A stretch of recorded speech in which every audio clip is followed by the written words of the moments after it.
there was an opportunity to partner with someone off the Jersey Shore cast to launch a supplement company. And we were kind of printing money faster than we could spend it. When you get to 10 million, 25 million, 50 million, there's no one that you can go to for advice. Right. They would front like they wanted to help you, but they had no interest in helping you at all. They wanted to steal what you had as your secret sauce. For me, it was always about figuring out what my next hustle was going to be when I had a chance to start hustling and figure out what I was going to get to the point where I would eventually be a millionaire, because that was the dream. I eventually kind of had my Slumdog Millionaire moment where I landed in an opportunity of 100 different failures leading to my one success, which was kind of creating social media influencers. Okay. How did that come about? In 2011, there was an opportunity to partner with someone off the Jersey Shore cast to launch a supplement company. And Instagram had just kind of gotten in its nascent stages of it blowing up and everyone getting, really interested in how Instagram works. And so one thing led to the next. Do we know? Can we say who the Jersey Shore guy is? Oh, yeah. His name is Arvin Lal. And he was best friends with Mike the Situation. Are you familiar with the cast? I mean, I've seen it once or twice. It was hard to watch because it was so stupid. Okay. But, I was in an environment that was pretty stupid to begin with.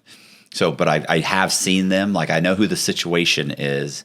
Yeah. I knew some of the guys. There was a big guy, right? There was like the big guy, the muscle guy. Ronnie. And then there was the one they called like the meatball or something, or they were a couple of meatballs, the girls.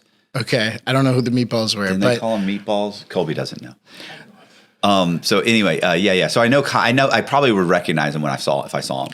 Long story short, 6 characters living their life and, cameras following them and all the kind of stuff they have with reality TV and everything. Right. There's a 6-episode arc. Hugely successful. Hugely. Right. I mean, 15, 16 seasons, spin-off shows, all sorts of stuff. Right. But there was an arc in the first couple seasons where one of Mike's best friends kind of started coming around the crew and ended up breaking up the big couple on the show. Because, there was these rumors that that the girl cheated with Mike's best friend and so on and so forth. So, I mean, I don't know the real story of that cheating scandal, whatever it was, but Arvin had his 6-episode stint on the show now. He has 15 seconds of fame, and he had this aspiration to start a supplement company. I think it's 15 minutes. As if we're going to go with 15 seconds, but that's not shots fired or anything. But he wanted to start a supplement company. And so he was reaching out to different people in his world. And at this time, I was running a marketing agency and helping out my best friend who ran a nightclub and a restaurant and all that in New Jersey. And one of the managers was a fraternity brother of Arvin. So that guy was like, you have to meet Ankur. Ankur is the guy to go talk to for graphic design, labels, logos, websites, anything you could think of. And so Arvin met me. He drew this logo on a napkin. And it was like one of those scenes out of a movie, right? He's like, hey, can you bring this to life? And I'm like, say less, hold my beer. I got this. The next day, I shoot him a message like, here's the logo I came up with. And he was just like, holy cow, like this is exactly what I had envisioned. I can't believe you brought it to life. And then the infamous question was like, what else can you do? And I kind of just chuckled at him. I was like, I can do everything. What do you need me to do? So, I mean, in theory, I guess I was the first contractor that he worked with at this time. And we slowly started with a label, and I didn't know anything about supplements. I had to I drove over to a GNC. I studied different labels of different products. I went on websites and Amazon was kind of like a big thing at this point, but it wasn't as big as it is today. Right. So you don't go to Amazon to study labels or like other products or anything like that. But I makeshifted my own supplement facts. I made a fake UPC code because I didn't know UPC codes were real. I had no idea what they were. I just drew some lines and went with it. But we made a label for his product, and I happen to know a really awesome printer because I was in the nightlife scene doing DJing and parties, and I'm sure you remember party flyers and things like that people used to make rain out in the streets. I asked him if he could do labels, and he said he could. And so I think it took us 4 months to get the first batch of product labeled and made. And it was a fat burner that he called Shredz, Shredz. And the idea of the fat burner was that we were taking a formula that we kind of benchmarked from another successful company. And it was a guy that used to work at a different company that kind of gave Arvin some background with ingredients, things like that. And the company at this time was called Beyond Genetic Supplements because the whole idea was human biohacking and trying to improve our life and all that great stuff. This is all bullshit. Like it was some sugar and something mixed up together. Ironically, you don't really know what it was. Ironically, the supplement actually did work. The ingredients that were in there are not banned. Right. And so you know how it works So with if the you FDA. drank this and you stopped eating, so the formula was you cut your calorie intake in half and you drink this and you will lose weight. I mean, we're not going to lie, right? Nutrition is the way that weight loss happens, right? Right. But supplements added to a healthy nutrition plan can actually help. But what's interesting is every time an It ingredient... doesn't sound like your guy knew that. Like your guy sounds like he was like, I've got some fame. People kind of know who I am. I get to say I was on Jersey Shore. I know a guy who knows a guy. Let's run with this. Yeah, I mean... we can go with that story. I mean, or maybe he was super bright and he and the other guy got in the lab and they mixed it up and they gave it to a bunch of mice and like maybe I get it. It's fine. I don't know if there were mice, but there's definitely some gym rats and people that tried the product and liked it and everything that went with it. Perfect. But I mean, one thing that we can talk about further is that anytime something actually works, the FDA is going to ban that ingredient in supplements and they want to turn it into a pharmaceutical drug. And there's a whole process to make something a pharmaceutical drug, and there's a whole process to just have supplements that are over the counter. And yeah, a lot of supplements over the counter are kind of just whatever pills that don't really matter. Right. And your body can't even absorb like 1,000 milligrams of vitamin C. It's kind of crazy that that's what the marketing standard is for a vitamin C, supplement. But the point is that I created a really awesome label, and then the next thing led to websites, and this is before Shopify existed or WooCommerce as a platform. The platforms that are around at this point were really in their like early stages of like PayPal buttons and like real basic stuff. Right. So we built a website, and I think in our first year we did $3,000 in sales. It was nothing special by any means. Nice, big time. But the reason the sales were trash was because we were in an industry where you could only sell product if you were in the retail stores. So I think I wrote a code to scrub the internet for every single GNC, Vitamin Shop, Total Nutrition, like every single mom and pop supplement store we could find. Right. I think it was over 3,000, but like a little under 4,000 number of stores. So Arvin and I would just call the stores every single day. And you're just trying to get your product into We're just trying to get the product into the store. And we're like, hey man, we represent this new supplement company. It's called Shredz. They would be like, Shredz? Ha ha ha. Click. They had no interest in talking to us. So I think we got 12 or 13 stores to pick us up. And they were like local Jersey stores that knew about Arvin and being on the show. And they're like, yeah, let's bring it in and see what can happen. And what year was this? This is 2011. Okay. 2011, 2012 is when we did the wholesale push. So, I mean, I knew this wasn't going to grow into anything. And, Arvin can't really pay a contractor a lot of money when he's not making money himself. And so, like, for me, this isn't panning out to be anything I want it to be. Right. But Black Friday is rolling around, and Black Friday is like turning into like a huge deal for online shopping around this time. And I came up with this structure of like, hey, let's create multiple landing pages and let's drive all this traffic to different pages and do some really cool stuff over here. And he kind of gave me the runway to try to do it my way. What was awesome is I had only really done marketing services. At this point, I had like an agency because like I said, I was helping my friend with his nightclub and I was helping other local businesses. But I had only done professional services. So like a restaurant or like a dentist office or like a realtor. And you only make money when they're open. Right. If you make like a deal where you're getting 10% of their revenue or whatever, like I'm not making money when I'm sleeping. This is the first time where before I went to bed, there were 5 figures in the bank account. And then when I woke up, the 5 figures had doubled. And I was like, this is amazing. I need to go double down, triple down, quadruple down into this platform because I just like figured out something, which is like a hack in how we're going to go about doing this. We didn't break $100,000 in 2012, but we knew we had something. Right. And so by the time 2012 ended, I went to Arvin. I'm like, hey man, I want to be a partner. I want to double down in this. And I want to just be full time and make this like my thing. So he gave me 15% ownership of the company. And I'm like, all right, well, I have full control. I could turn off his website whenever I want to. If this guy disagrees with me, we can figure it out later. But he's open enough to give me some equity. Let me try and figure out what this is going to be because I didn't pay anything to make this happen. He was the one fronting all the cash and taking all the risk. So 2013 rolls around. And at this point, social media influencers was a term that we started coining because we were creating all these fitness influencers on social media. And what do you mean by that? are you contacting these guys that are doing like YouTube channels or? No, so Instagram had just kind of like gotten its wings. And if you're doing fitness, showing people in perfect shape and photos of them in perfect shape, it's like this aspirational idea that, hey, if you do everything that I do, you could potentially look like me. Right. And every single person that we were working with, we created what's called a custom user experience. The really exciting thing about this and kind of my secret sauce is that I figured out that if you're someone who likes a CrossFit type genre of content, you should only see CrossFit content throughout the entire process of buying anything online. Or if you're into yoga, you shouldn't see hardcore dudes with veins popping out of their necks in like the next graphic. You should see a soft girl in yoga legging pants and whatever else throughout your whole customer experience.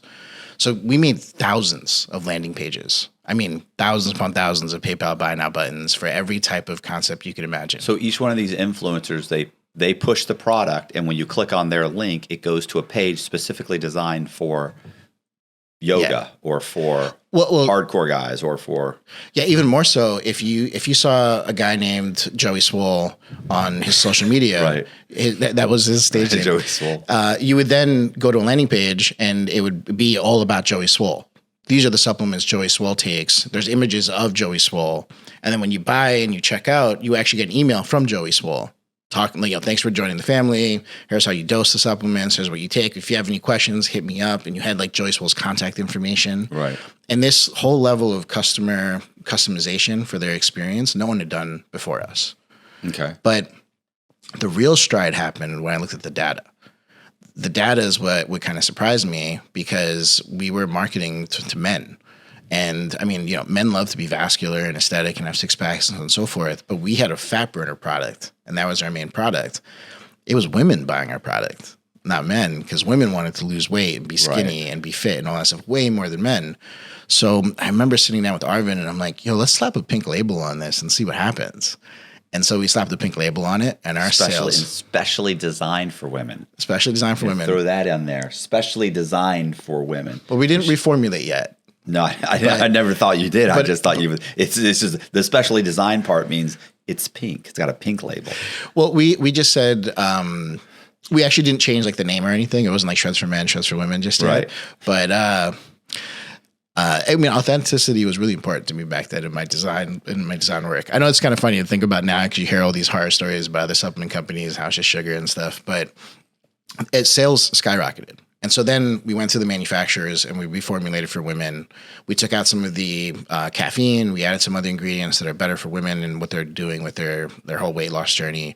There's this process of lipolysis. When you burn fat, like all the toxins are left in your body because like fat has to turn into something else and you have to then detox that out of your system. So it's just different for men and women and how you take a fat burner pill or something like that. Okay. So we started selling female fat burners like 30-1 compared to male fat burners because in the market, there really wasn't a major female fat burner pill. I mean, there had been stuff that came out with Jack 3D and like weird products that are no longer around at GNC or Vitamin Shop or things that you might have heard of over the years. I think there's one thing called like Lipomax 6 and like all these other weird names over the years. But no one had like openly had a beautiful label catered to women with pink, concepts or anything like that. And we were kind of the first to do it. And so, I mean, 2013 rolls around and I mean, we broke 3 million in sales direct to consumer. And we knew that we had something and we were kind of printing money faster than we could spend it, which as a kid from Jersey, that's a big thing to say out loud, right? Because we got our acquisition cost so low that it was insanely impressive. I mean, we were getting a new customer for like 35 cents, which is like unheard of when you talk to anyone who has an online business that's selling products. Right. But it's just because people were following any one of these influencers that we were supporting, whether it was through an affiliate commission, like a guy like Joey, we would pay $15 a bottle and a bottle was $45. So we're literally profit sharing as if he's a partner, giving him a third of the revenue. And I mean, the sales they just skyrocketed. And he's got to be thrilled. Like the more money he makes, the more he wants to push it. There were months he was making well into the six figures with us. And I mean, for the rest of the athletes, I mean, there were athletes that were making 5 figures. There were athletes making 6 figures. I think at our peak, at some point, we had over 2,000 different influencers on our payroll. in some way, shape, or form of an endorsement or a direct affiliate commission or whatever it was that we were going with. Okay. So, yeah, I mean, when I go back to saying like, hey, we kind of coined social media influencers and created this whole movement, there were people that were just literally copying us left and right with everything that we were doing. And I remember there was like people that would tell me these jokes, like they would go to a meeting and like a board meeting of the entire company for like competitors, and they would just pull up our Instagram page and be like, what did Shredz do this week? And let's copy it. And I was like, go for it. Try and copy me. I'm just going to innovate faster than you can copy me. And we were always 10 steps ahead of everyone else. Yeah, because even if they see it, then they have to redesign their website to catch up with it. By the time they're catching up with it 2 months later, you've changed it again, right? Yeah, and I mean, it was definitely a grind, right? Some people will say like, oh, you guys got lucky, you guys found Joey and he posted or whatever it was. Like, people don't know. I was doing 6 or 7 day sprints where I wasn't sleeping. I was just coding and working and doing whatever I had to do. And then I would just like totally die for 2 days. I would go missing. I would just be sleeping and like, getting sick and trying to feel better and get back up and then do it again. But I mean, it certainly wasn't overnight. But once the grind started and we figured out how to win, we just kept it going. Okay. What are we eating? Is that food? It's there, yeah. How long have we been going?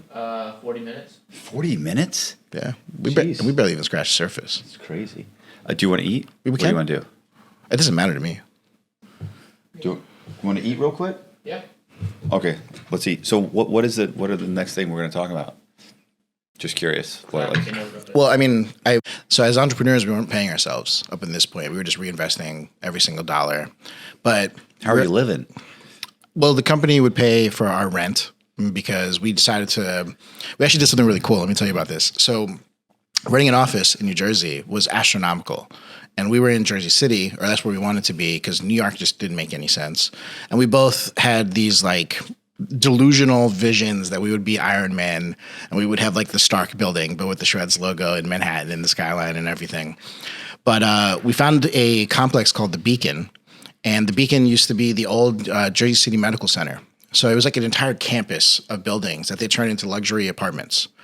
And so we found out that they had a unit that was like an annex roof, like penthouse. It was like the 4th floor of like a side building attached to one of the campus buildings. We thought we were like big dogs in like the penthouse. Right. We get there, we realize it's this little tiny thing. Like no one cares that we're in this annex penthouse. Then like there was like real penthouses. There were like the 23rd, 24th floors. But Arvin and I moved in together. And so the first floor was our office and the second floor was our bedrooms. And we just worked nonstop. And that was all throughout 2013. And at some point, it was time to upgrade because now we started hiring people and growing the business and everything that we were doing. So we ended up getting the actual penthouses at the Beacon, and we illegally turned them into our offices because there's no way we were doing it the right way. But it was so much cheaper to just get these $4,000 a month penthouses that were like 2,000 square feet. We could literally squeeze 24 desks in there. Right. And we then just gave every member of our team an apartment, and we paid for all their rent. Okay. It's like a fringe benefit to get them to come work for us because, I mean, we were working people as aggressively as they wanted to work because everyone could make as much money as they wanted, especially in that uphill stage where we were just printing money faster than we could spend it. So they can do that by what? Just through sales? Yeah, through sales, right? Through affiliate sales. And if you're hiring a secretary, she's got a set salary. Yeah, and those people always had set salaries. But most of the team, I'd say maybe 70% of the team was all sales based. Okay. Up until that point. And there's a couple tech guys, but they all had like profit sharing and rev share opportunities and things like that. But it's 2013. We're printing money faster than we can spend it. We have these penthouse apartments that are theoretically both our living places because they also had bedrooms associated with them. And Arvin lived in one, I lived in the other. But eventually we then moved on to different units, and then that entire unit became our office. But it was time to expand the business. So we ended up opening up an office in Santa Ana, California. And then eventually we opened up an office in Beverwijk in Netherlands because it was the easiest entry point into the European Union to go through Netherlands, like Amsterdam. They don't care about supplements. They care about other drugs. Right. And then Melbourne, Australia. And so, I mean, at our peak, I was just flying around from office to office, dealing with employees in all these different locations, contractors, and the like. And what year is this? So this is 2013 to 2017. It was a couple of fun years. All right. And so how is it?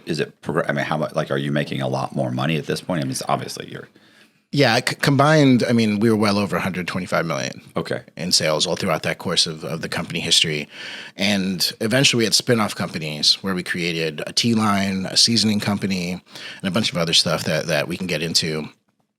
Surprisingly, when you have 100 million followers across all your social media accounts, legitimately, there's over 100 million followers across all the different accounts. Not everyone buys supplements. Right. And you're like, well, we're pitching lifestyle changes and weight loss and everything that happens with that world. But everyone eats food. Right. So seasonings and coffee and tea and like all that kind of stuff just kind of made sense. And we found opportunities where we could create one of those product lines. And so one of the early product lines was a company called Flavor God. We found a guy at the farmers markets just making house blends of seasonings, and they were delicious. And so we commercialized them. He was kind of making them out of his garage, and it just wasn't going to go to that next level. And we had the cash reserves to actually do manufacturing for this. And I mean, I'm sure you've heard of McCormick and the big players and spices. No one's disrupted that industry for decades. Right. And so you'd go to like a spice manufacturer and you'd be like, hey, I'd love to make, this custom blend for what I want. They'd just laugh at you. They'd be like, you're not competing with McCormick and the other guys. And they would tell us that to place an actual purchase order with their manufacturing facility, we'd have to order like 100,000 bottles. Right. Which is absurd. Right. There's so much like inventory. You wouldn't even know how to push that type of inventory, especially if it's just direct to consumer. The average product that you're buying, like these guys that are launching Shopify stores and all these other things, like, the spinners and whatever else on TikTok, they're buying 500 units. Right. And so these guys wanted us to buy 100,000. But we had the cash and we believed in ourselves. So we said, cool, make it for us. And so we came out with 4 flavors at first. That led to, I think, over 40 flavors before I left the companies. And I mean, that became a whole behemoth company on its own, earning well into the 8 figures of revenue. And so the really honest, exciting stuff that happened in our journey was figuring out how to grow the business and treating social media kind of like the stock market, where we would see swings whenever we wanted to create influence and clout into whatever it is that we have, like whether it's a product launch, whether it's a new influencer, whether it's a show that we're creating. And we knew we won because you would go to these shows and we'd have 10,000 people waiting in line for us to come to our booth at one of these expos. I mean, it was crazy. Did you ever have a moment when you had money where you were like, I made it? I mean, like one defining moment where you're like, this is surreal. I mean, yeah, I had several like that, but yeah. So I remember I'm at Newark Airport. We're about to fly to Miami to have a meeting with, I think, someone in J-Lo's team, because J-Lo wanted us to make her own supplement line and everything. And so we get to the airport and a TSA guy screams our names. And it's me and Arvin. And he just like waves us down. And we're 2 Indian men with beards, right? We were joking about it earlier. Legitimately, I get, that random screening every single time. The dude literally just waved us and walked us through TSA. Right. And like, he's like, have a good day. You guys don't need to wait in line like the rest of these guys. I just looked at him and I'm like, we bought economy plus tickets or like economy basic tickets or whatever. Like we didn't even buy like first class, nothing. Just let us walk right through. And I just remember thinking, wow, I think we made it in life that like we're getting recognized like that. And you'd be walking around Newark Airport and you just see Shredz shirts everywhere. And then you'd fly to Miami and you see Shredz shirts in Miami. You'd fly to LA, you see people just walking around with apparel with our logo on it. It was definitely surreal for a long time. And so I think when you have that moment where you're like, hey, cool, I made it. Like, this is awesome. You start having the fear of like, what happens when you're going to lose it? And like, I think that's where the story gets real crazy with the types of things that we went through from 2013 through 2017 until the point at which I left, because I kind of had enough of some of the stuff that was happening towards the later portion of the company. Okay. Like what? So when you have a company that's making millions of dollars, you have a target on your back, right? So you could just imagine there's some ambulance chasers where there's like different rules and laws that they go after. So there's this thing called Prop 65. Have you ever heard of this? I've heard of Prop 65. I don't know exactly. So back in the 80s, like some people were getting sick, like they're getting cancer in California. And so they realized that, I guess back in the day, companies were dumping like chemicals into like the water. It's like lakes and all, like they made movies about this stuff over the years.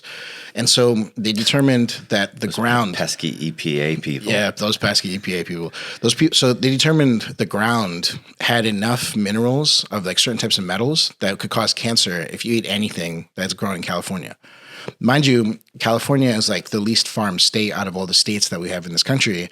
So like if you've ever had California tomatoes, California garlic, California onion, it's the most delicious version of that fruit or vegetable compared to anywhere else in this country.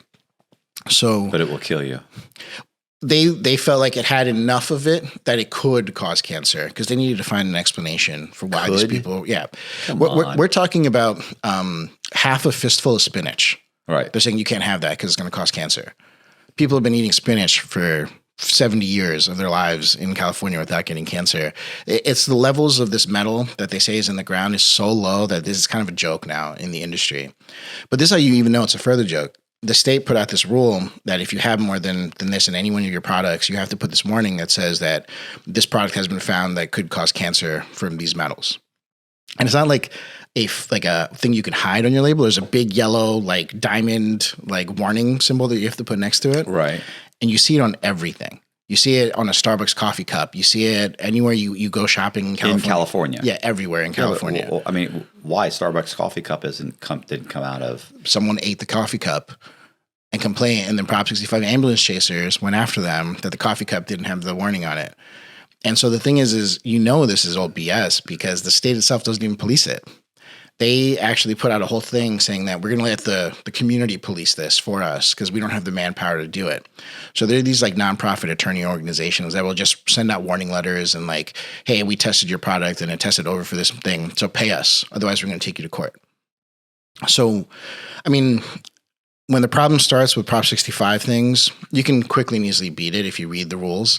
There's like these weird loopholes. If you have less than 10 employees, you don't have to have the warning. Okay. On your product. How does that make any sense? Right. So this product could cause cancer, but if you only have 9 employees, then you don't have to warn your customers about it. Right. It makes no sense at all, right? This whole rule should be thrown out. But we started getting these issues, whether it was customer complaints, whether it was a bad batch from a manufacturer, whether it was like some weird labor law dispute that came out because there was a disgruntled employee who like wanted a raise, and we're already paying you more than anyone else in the industry. We can't do another raise, and like they came after us. We beat every one of the lawsuits every single time because we just had all of our documentation, our ducks in a row, and I mean, stuff that I didn't even think was like a real scenario. We had 12 law firms on retainer. That's too many law firms. Yeah. But you had to because the amount of stuff that was coming in, you couldn't even fight. Did you know that like if you own a hotel, you're going to get lawsuits at least twice a month because they found one beer bottle on your lawn? Mm-mm. It's the craziest thing in the world. Just the way that the rules are written in this country for different types of business owners. They want to just find anything and everything that they can fine you or do whatever that they can to come after you. And this is just in California or just in general? No, now it's in general. Okay. Right? Issues all across the board. The Prop 65 thing is just California. But when you think about a company that's selling product, what are you going to do? Just make California only labels? Right. That's almost impossible. So you end up putting in all your labels, and now you get a customer from Colorado being like, "Your product causes cancer. I've never seen this before. I don't want to order your product. Give me my money back." Right. And you have to decide: do you educate that customer? Chances are they don't care anymore, right? They just want their money back. Right. And so there's just all these issues that would come up. And then the truth is, because we had the attorneys and everything else figured out, we were able to kind of overcome the different problems that we were getting faced with. But I mean, the truth is, when you're in your 20s making that kind of money, it's easy for partners to start having issues with each other. Right? Whether it's jealousy, whether it's disagreements, whether it's personal lifestyle choices, whatever it's going to be. And I mean, the truth is it got the better of my team of friends and I. And it got to a point where in 2015, I just didn't see eye to eye anymore with Arvin. And it got to a point where he and I had stopped talking for a period of years because of a couple of disagreements that we had that were so serious. And you're working together, but you guys just don't talk. Yeah, it was tough, man. There was like a team Arvin and there was a team Ankur, and it was like really toxic for everyone in the office. I remember there was a day where like I was coming back from a trip, and like my best friend was working with us at the time. He got a bunch of Team AKG shirts, and like anyone who was Team Ankur was wearing the Team AKG shirts. And it was like an 8th grade dance. You just see like Team AKG on the right side of the wall, and then Team Arvin on the left side of the wall doing their thing. And I'm like, walking through the office, I'm like, what is going on? I was so deep in like problem solving and dealing with macro level problems, I didn't realize what was happening in the corporate culture of the company throughout this time frame. Right. And I mean, you can just beat so many things. Like we had this one ingredient in our product called dendrobium. And dendrobium was this like phenomenal ingredient that was based off it was a natural version of a different ingredient that got banned in the past that was synthetic. And it was working. People were experiencing weight loss at an incredible rate. I mean, we had over 100,000 testimonials of people who successfully lost weight on our product. That's insane. Right. And so I remember when someone asked me, like, at what point of like customer data do you feel like you're successful? I mean, I had 100,000 documented testimonials. That's like amazing. And we had all of it on like online and public facing like forums and all that kind of stuff. And we were showcasing it. But the point that I'm trying to bring up is, so the FDA bans dendrobium. And so now we have to change our formula, and we have to figure out what else we're going to do to, all of a sudden one of our magic ingredients doesn't work. Fortunately, we found another ingredient that had. Why did they ban it? Well, I don't know if you remember ephedra and some of the other ingredients back in the day. And so there were some people that, were dying based on their diets and other things that were happening. And so like, it wasn't working out, but it was a very specific group of people. And there was like issues with like. You say that pretty casually. Yeah. I mean, we're not talking about, how easily people can talk about fraud and everything else either. Right. I mean, there are just certain things that roll off the tongue. We never had ephedra in any of our products. Right? I'm just trying to give an example of a scenario where I don't think dendrobium killed anyone, but there were people having what's called an adverse effect, right? Where like their hearts were racing and they thought they were having a heart attack. Right. I mean, like, dude, you're 68. You probably shouldn't be taking a fat burner product, right? Like that's the problem. I'm not saying you're 60. I'm saying that the guy the complaint was. I still don't know how old you are, but we're just going to assume that you're like 45. That's what we're going to go with. Let's go with that. Yeah. I'm 54. So what? I'm 54. No way. I'm about to be 55 in a couple months. Oh man, you take incredible care of yourself. Well, it's the prison. Oh, it's the prison workout that kept everything going. It preserves you. Man, my wife is probably like, send Ankur to prison. He needs to lose some weight. So the formula changes, some small random things that happen on social media, like so on, like these issues only compounded as the money grew. So when you're making $500,000 to $1 million, there's still like the rich uncle or the college professor that you could go to for advice. Right. When you get from $1 million to $5 million, that pool of people that you can go to advice shrinks in so many ways, especially when you're not like someone who's got a large community here or anything like that. When you get to 10 million, 25 million, 50 million, there's no one that you can go to for advice. Right. So I started going to the 500 millionaires or the billionaires and trying to get advice because they were within our circles of people that we had kind of met at this point. The worst part about those conversations was they would front like they wanted to help you, but they had no interest in helping you at all. They wanted to steal what you had as your secret sauce and like merge it into one of their companies. Or they wanted to buy you for pennies on the dollar, and they had no interest in helping you whatsoever. It was probably the most like vulturous thing I'd ever seen in a conversation. Whenever I would try to negotiate with these guys or go to these guys for help, they wouldn't help me at all. Which is why I had 12 attorneys, 12 firms on retainer, because I didn't know how else to fight these battles unless I had attorneys giving me advice. Right. Yeah. But it was tough. So I think we're at the part of the story where I'm explaining that the problems compounded, exponentially. So when you make a mistake at 50 million, it costs you a couple $1 million. Right. And sometimes that's hard to overcome in scenarios where like you're relying on your credit cards for cash flow and you're relying on certain cash flow management things that allow you to like place an order for 5 million of product, get sales to come in so you can pay for that order. But then sometimes a problem makes so that you can no longer pay for that order, and then that compounds into a bigger problem, and it's a snowball effect of crazy proportions. I think if we jump ahead to the point of which I left, I mean, those problems I was able to beat. Right. I wasn't able to beat the problem of the toxic environment between me and my partner. And I mean, you go from being a guy that we got an offer in the high 8 figures to buy the company from another supplement company. And I was begging my partners to take this deal. And why? Because you were thinking, get your part of it and just start over somewhere else, like get out of this. 100%. I mean, I wasn't even talking to my partner anymore. Right. To be honest, I think he hated me, and I just wanted out at this point with whatever I needed to happen. And I think his thing was like, I just wouldn't comply. I wouldn't be a yes man the way he wanted it to be. And I remember in 2013, there was an article that came out in Forbes that said like I was the miracle man behind the whole company and the movement, and like he lost his mind when that happened. Magically, like I think 10 days later, the article disappeared. I wonder how that happened. But more importantly, the toxicity between him and I, and getting this offer of high 8 figures, he just said no. And the one thing that this dude did that I can talk about at this point that I didn't realize was a problem was that in the 11th hour, when I went from 15% ownership up to being 42 or 43% owner, he made me add a clause to the contract, to the operating agreement, that he had veto rights. Okay. Because at this point, I mean, I should have saw a red flag that this guy, I was bringing all my friends to come work for us. Right. He was worried that me and my friends would overpower him in a vote.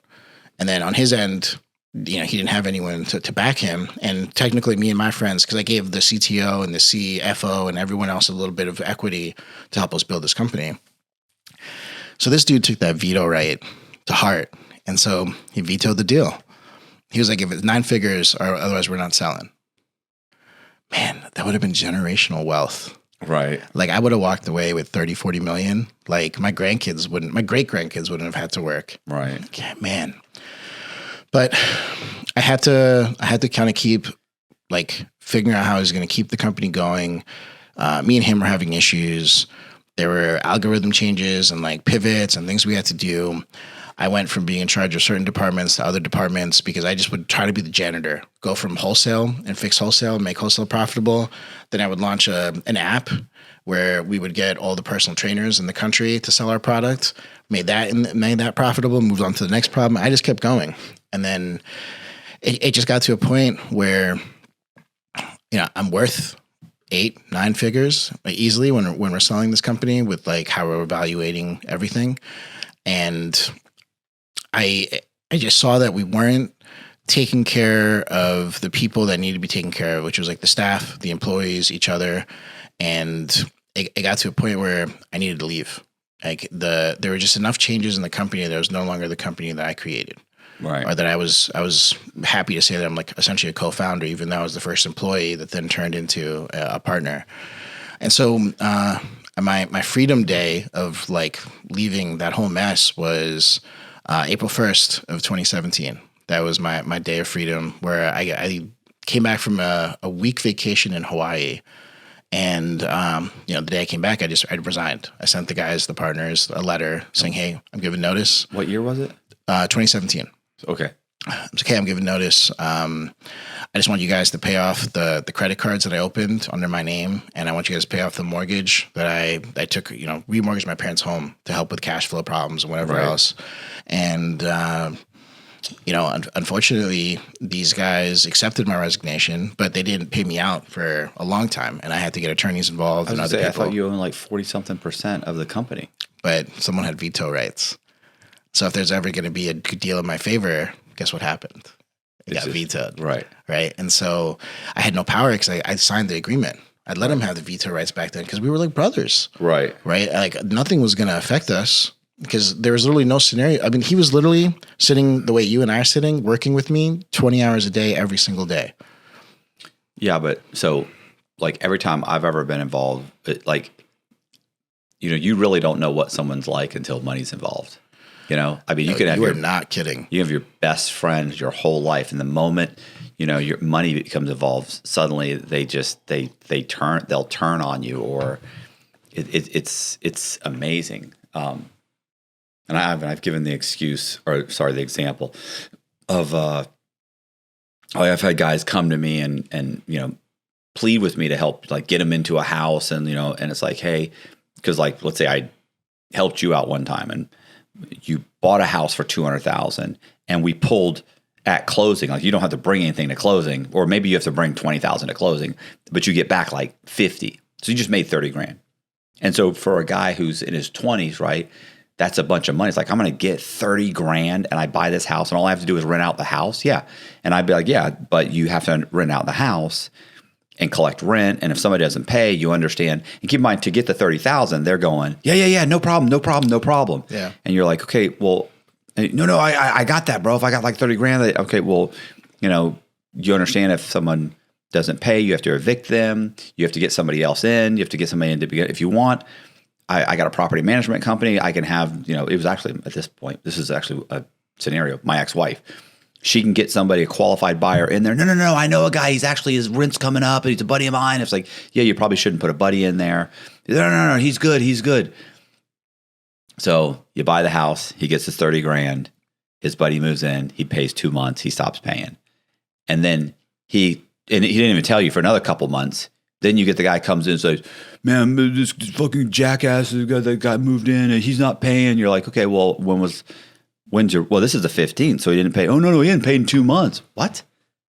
He hadn't paid in 2 months. You know what I'm saying? And it's like, oh, okay, well, are you going to hire an attorney? Well, man, I got to fork out money. I've been paying the mortgage. I got to fork out money. And you're like, yeah, why'd you let him go so far? I told you not to even let the guy move in. Well, I can get my ex-wife. She'll get rid of him. That takes another month or so, and then the whole thing is like literally you'll find out like the guy is walking around talking bad about you, or he'll even tell you to your face, like, you really fucked me on that deal. How did I fuck you, bro? You begged me to buy this property. Like I didn't make any money on the deal. It's helping you out, but the 30,000 is gone, and now they're stuck with this property. And it's like, you knew that going in. And the property may go up, it's going up in value. You can sell it in a few years, but yeah, you're going to have to, you've made all the bad mistakes have been made by you. And I've had that happen over and over and over. And I get to a point where somebody would be like, hey man, the thing you did with so-and-so and she made like 60 grand. I'm like, yeah, bro, I'm not helping you, man. And then you're a dick for not helping them. Well, you helped her. And I was dating that chick at the time, and that's coming back on me so fucking hard. Matt, you got to stop being a dick to everyone. I know. You're better off being just start giving money away for free. Be a dick someone texts, just be like, give me your Cash App, I'll send it over. I don't help nobody. That's really because these people, they turn on you, they plead for your help, and the moment you help them, and they have to provide, they have to do something, and they can't do it, you become this piece of garbage. Listen, I had a guy one time where he came back, same scenario, came back, walked in, this and all these things were going wrong. I was like, look, you know what? I'll just, listen, just quit claim deed the property over to me, and I'll make the payments from now. I'll take over the place. I'll rent it out, the whole thing. And they're like, yeah, you're just going to take it over? Yeah, I'll just take it over. You don't have to worry about it. Just give me the payment booklet. I'll pay. We'll get it. I'll buy it subject to the mortgage. And I'll make the payments. And they're like, oh, all right, cool. Yeah, I'll do that. I was like, great. So we'll schedule the closing. You show up with the 30,000, and I'll just take it off your hands. What do you mean the 30,000? The 30,000 you made. You want me to give you 30,000? Well, you made 30,000. You said the problem is the hassle of having to pay the rent and collect the rent. Like, well, did you think that I was going to just pay the rent on your house and let you keep 30,000? Wow. Like, you're a piece of shit, bro. You were actually going to let me do that. But people will. They don't even think that that's fucked up of them. Like, you were actually going to be like, oh, okay, cool. Like, I made 3 payments and I fucked it up. My buddy moved in. He fucked me over. I had to make a couple payments.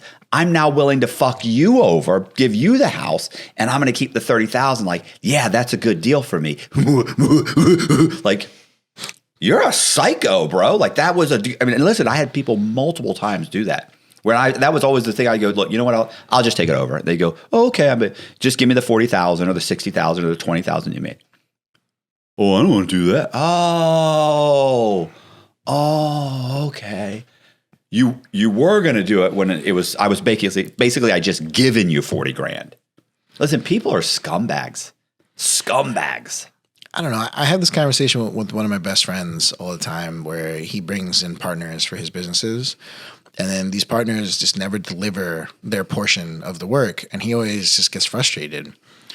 I make this like probably terrible analogy of like, building your lion pack, but you keep trying to make a sheep into a lion just because you feel bad for the sheep because the sheep's all out by themselves.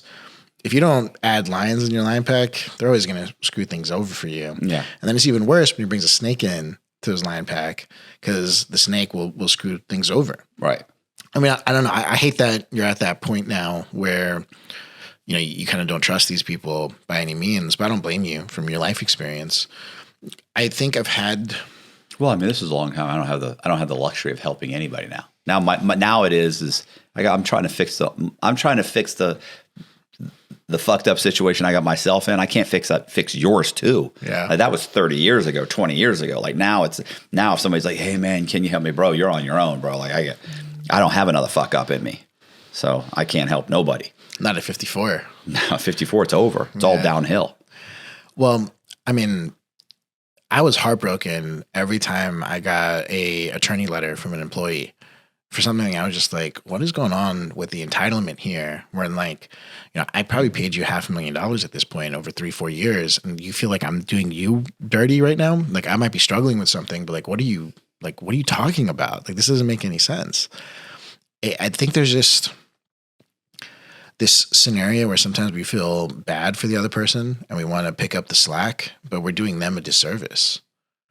And so I think as a manager after 2017, when I finally built myself back, I found that within me to be a better manager and to identify people in the certain buckets.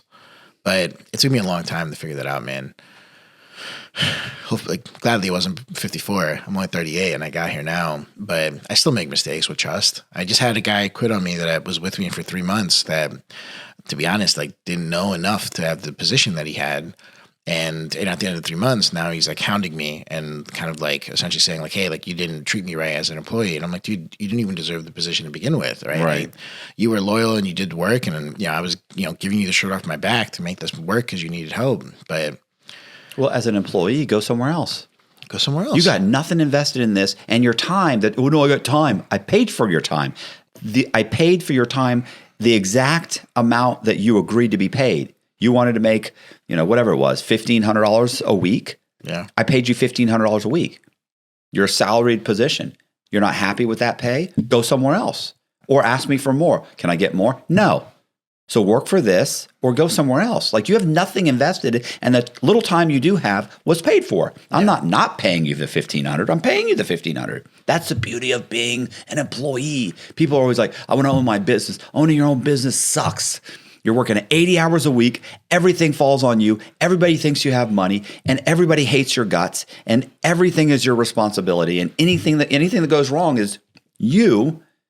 And then your employees, they all think that they're owed something, and you are. You're owed your salary, which you agreed to. And I can agree to pay you more if you're worth more, or I can agree to keep you the same, and you have the luxury of having nothing invested in this company, and you can go somewhere else. So I don't get it. I can feel the pain in your heart as you talk about it. I can't stand people. Yeah, Matt, how do I get you to ask more questions? Do you have any idea how? Listen, you know how you'll walk. You read the comments, right? Yeah. 3 people in a row, bro. I love the interaction between you and this guy. It's so great. You're such a great host. You really could prove you're amazing. And then the next 2 will be like, bro, could you ever fucking shut up and let your guests talk? Nobody wants to hear you fucking talk. I'm trying to listen to this guy. There's no winning. So, I mean, if you don't mind, I have my own definition of entrepreneurship that is a little more helpful. I would love to hear your definition of entrepreneurship. In the comments right now, everyone just Matt earnestly wants to know what you have to say.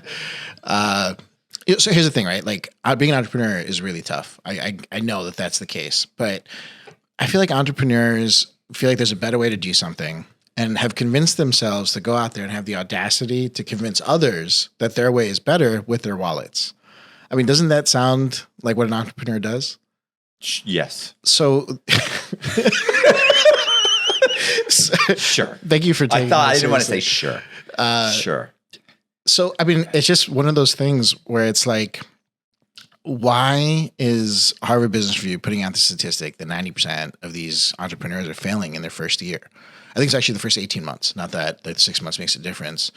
But it's like these are the people that are changing the world, right? They're making the world better because they have a way to make our lives more efficient, or making a better product, or making a cheaper product, or whatever it is. And no one is supporting them.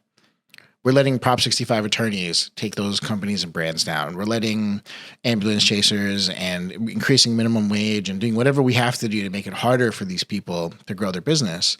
And so my North Star and my mission where I am today in 2024 is that if I could just change that percentage from 90 down to 89 or 88, I'll feel like I'll have accomplished like the greatest success of my life, helping those guys grow their businesses and what they're doing. Does that give you some inspiration? Cool. Awesome. Yes, I love it. Super cool. This is a different side of you. What is in this coffee that's No, I making you haven't even smile drank this the coffee much? yet. I haven't seen you smile this much at all in the podcast. You gave me such a ribbing about eye contact. I've never had a guest tell me, listen, you're Your making eye a contact. mistake. Your eye contact sucked. Okay, it had to be called out. Well, I feel, but I'm better now. You were 100%. using a lot of big words. I mean, you should have said something. I could have brought it down to layman terms. So, but I hear you. I made a lot of money selling products that make you lose weight, and then I walked away from it all. So I think. I mean, do you want to hear more about the story? And well, I want to know. You got some. Obviously, you got some lawyers to try and get some kind of a payout. You eventually got something. Yeah. So the reality is, during those last couple of years, cash flow became a big problem, and they didn't have the money to give me what I would really want. And I just said, hey, give me what I put in, and that's it, and I'll walk away. It took 2 years going back and forth with attorneys and disagreements on what that number is that I'm owed based on what I put in. And we eventually came down to a number, and it was, for lack of a better analogy, like pennies compared to what I would have cashed out on if they just took that big 8-figure offer that we had a couple of years prior. And the kicker was that I was only going to get small payments for the next 3 to 4 years, and then I was going to get big payments after year 5. And so, I mean, it's certainly nothing to retire off of. Right. And you can only imagine in a moment of vulnerability, I'm going to open up, Matt, and I'm going to tell you how I felt as a man. I just remortgaged my parents' home, right? And With their knowledge? Yeah, of course. Of course. I'm sorry. Done it without it. I mean, I guess, hey, Mom, Dad, sign this paper for me real quick. Tell you, I don't know. You don't do that. So, you just sign the paper. Oh, for them? No. Okay. So, granted, I do know my dad's signature by heart, but more importantly, you can just imagine how heartbroken they are that I failed, right? They believed in their son. They gave me all this power of attorney and everything I needed to do to like try and save the business. And so I've essentially lost my parents' trust and faith. I'm with a girl that I've been with for about 2 years at this point. I'm about to propose, but she's just bragging on me every single day. You're a failure. You should have fought harder. Can't believe that you lost everything. Like, we have nothing now. Oh, you got to go. Well, yeah, but I didn't have much else in my life, so I clung on to that, right? But surprise, surprise, that didn't last. All my friends are no longer my friends because they now work at the company that I left, and they're on team. Well, I mean, they had their reasons to stay, and like we're just gonna not go down that road. But I had all these people that were with me when I was on my come up and when I had the cash, and all of a sudden when I had nothing, I had burned every favor, every relationship, whatever I could, and I was all alone. I was a shell of the man that I was when I was in alpha Ankur Garg mode, right? I wasn't AKG anymore. I was this guy who didn't believe in himself, and I had victim syndrome for sure, right? Like, right. I lost everything and I had nothing to do with it. It was the other guys. They're the ones who affected me. So, I did what any successful entrepreneur would do. I went and raised money. Right. And I went and found people that would believe in my previous success and be like, hey, give me a couple $100,000. Let me start a new business. Let me figure out what I'm going to do. And I mean, it's not going to surprise you, but I failed again. No. And why? What do you mean? What did you do? The mentality was off, right? I wanted to start another supplement company because it was one of the things I was allowed to do while I'm fighting this whole battle for my shares and what they're worth and all that. And, I took the money that I got from the investor and I burned it. I burned it on payroll. because I was running an organization that had 200 members of the team. And what I needed to do now was run something lean where it was just me and a handful of guys. But I was paying these guys $10K, $20K a month because that's what they were getting back then, right? But when you're starting back up, in the beginning, I wasn't paying guys 10, 20. I was paying guys 3 to 5K a month. I needed to go back to normal salaries. Burning through this investor's money was probably a giant regret in this moment for me. And the companies just couldn't possibly survive past a handful of months. Right. And so I ended up closing all those down, and I gave up on pretty much everything. I moved back in with my parents. I moved into the basement. How old were you? This is 2017, so I was 32. Oh. Right? Worst time to ever move back in with your parents. But like I had nothing, right? I had no money to my name. I was in crazy amount of debt at this point. And the crazy amount of debt compounds beyond just my parents' mortgage. I had maxed out every credit card. I had also borrowed money from friends, anyone who would, like, victim mentality, please help me, I can't pay my rent. And like a friend would write me a check, and it would just compound even more and even more. And then on top of it all, I was a personal guarantor on business loans for the company. And so, those guys started calling, where's our money? Because the company, for whatever reason, isn't paying your portion, and now you owe that portion. And it added up. I think all in all, I was in debt $1.8 million. And so I got this magic phone call one day, and it was a mentor who was teaching me the ropes, because remember I said there was no one I could call for advice. Right. Along the way, there were some vendors that stepped up and gave me some phenomenal advice along the way. And this guy is now like one of my best friends, and we've been friends for a long time. His name is Sean Marzalek, and he was the founder and CEO of SEC Nutrition, which is a manufacturing facility in Pittsburgh. I was like, yo, I heard you're a free agent. You should come work for me. And I'm like, Sean, there's zero chance I'm ever moving to Pittsburgh. Like, don't you dare try to get me to move to Pittsburgh. It's too cold. He's like, it's the same weather as Jersey. Just come check it out. I know you know nothing about that life, Matt, but for the rest of us, like, we just assume Pittsburgh is like Canada. Okay. And so, you think the Steelers, you think people playing in snow and stuff with football and whatever else. But he flew me out there. I hung out with him for a couple of days, and he's like, hey, man, listen, you can be my chief marketing officer. I can pay you enough money to get by, to pay rent and whatever else. But I have all these other brands that I manufacture for, and maybe you can consult for some of them, and you're okay to take on whatever side projects you want, and just get out of Jersey. There's nothing keeping you in Jersey anymore. So I packed up my car and I drove over to Pittsburgh, and I stayed in a hotel for the first couple of months because I refused to pretend like I moved to Pittsburgh. Right. But eventually I got an apartment, like a little tiny shoebox apartment, maybe the size of like half of your kitchen. Right. And literally it was just like, the toilet and the kitchen were in like the same room. Like it was incredible that I even survived in that place. But I paid off all my debt in 6 months. So it's kind of like a prison cell. Yeah, to be honest, it was my repentance in my prison cell. I didn't go out. I didn't party. I ate the same meal every single day. It was like a $3 meal that I was getting from a restaurant because I didn't have time to cook because I was so busy doing everyone's marketing work and whatever I could do. And I did that for 6 months. I worked day and night like a dog to pay off all this debt as fast as I possibly could. I think it was like couple days into like month 7, and I realized all the debt was paid, and now the money that was coming in was my own money. And I was like, what do I do with this money? So I slowed down, and I realized I didn't believe in myself anymore, even though I knew I could do good work, but like I wasn't holding my head high. And funny enough, Sean and I were at a coffee shop. And this is another fun story.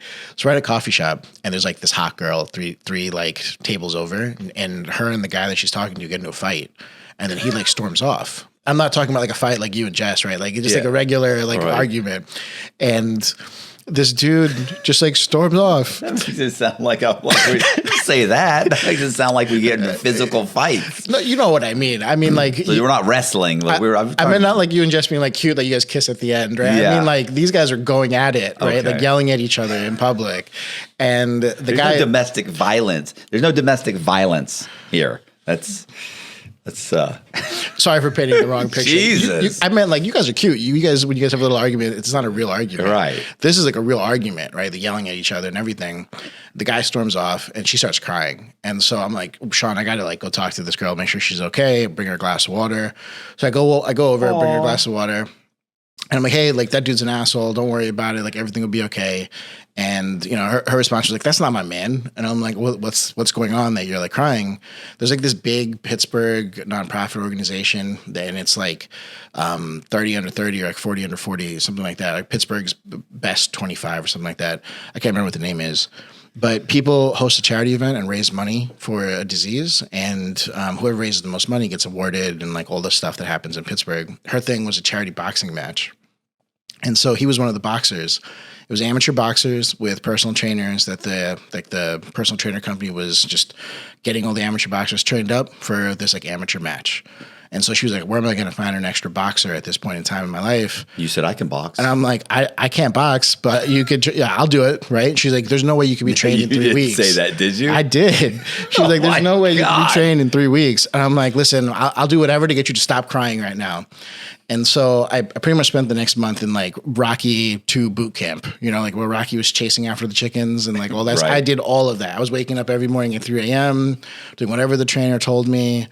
I, out of like misery and self-doubt, I weighed like 285 when it started. By the end of, so the fight got pushed back 2 months for reasons I don't remember. I was very lucky. So now I got 3 months of training. By the end of it, I was down like 215 and I was lean. I was looking good. I lost the match, but I mean, I was terrible. To be honest, it was rigged. The mat I tripped on in the middle of the second round, and then they called the fight because they were like, "Oh, we don't want this big guy to fall." But it jump started this whole like confidence thing for me again, and I was able to kind of go out there and start creating content again. I launched my YouTube channel at that time. I started getting a bunch of different subscribers. What about the girl?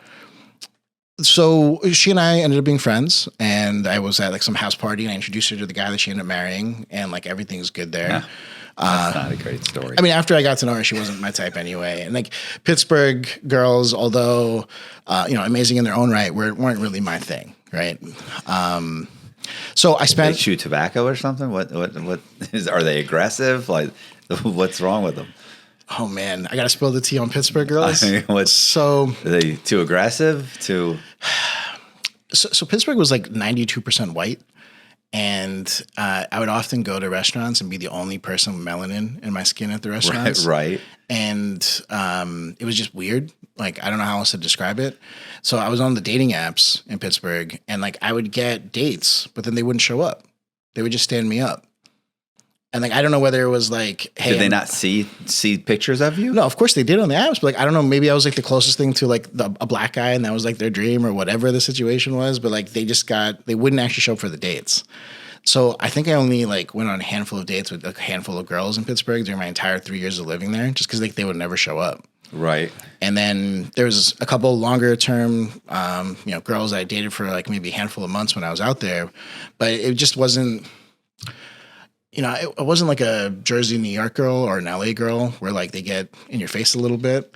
They were just like so nice, and I need a girl that like talks back to me a little bit sometimes. Well, she's my wife's taken. But, well, I mean, my wife is a solid Jersey girl. She knows exactly how to talk to me, and it's awesome. I listen on the date. I'll tell you, I had a chick not show up on a dating app. We texted back and forth for a few times when I was single. And we texted, this is recently.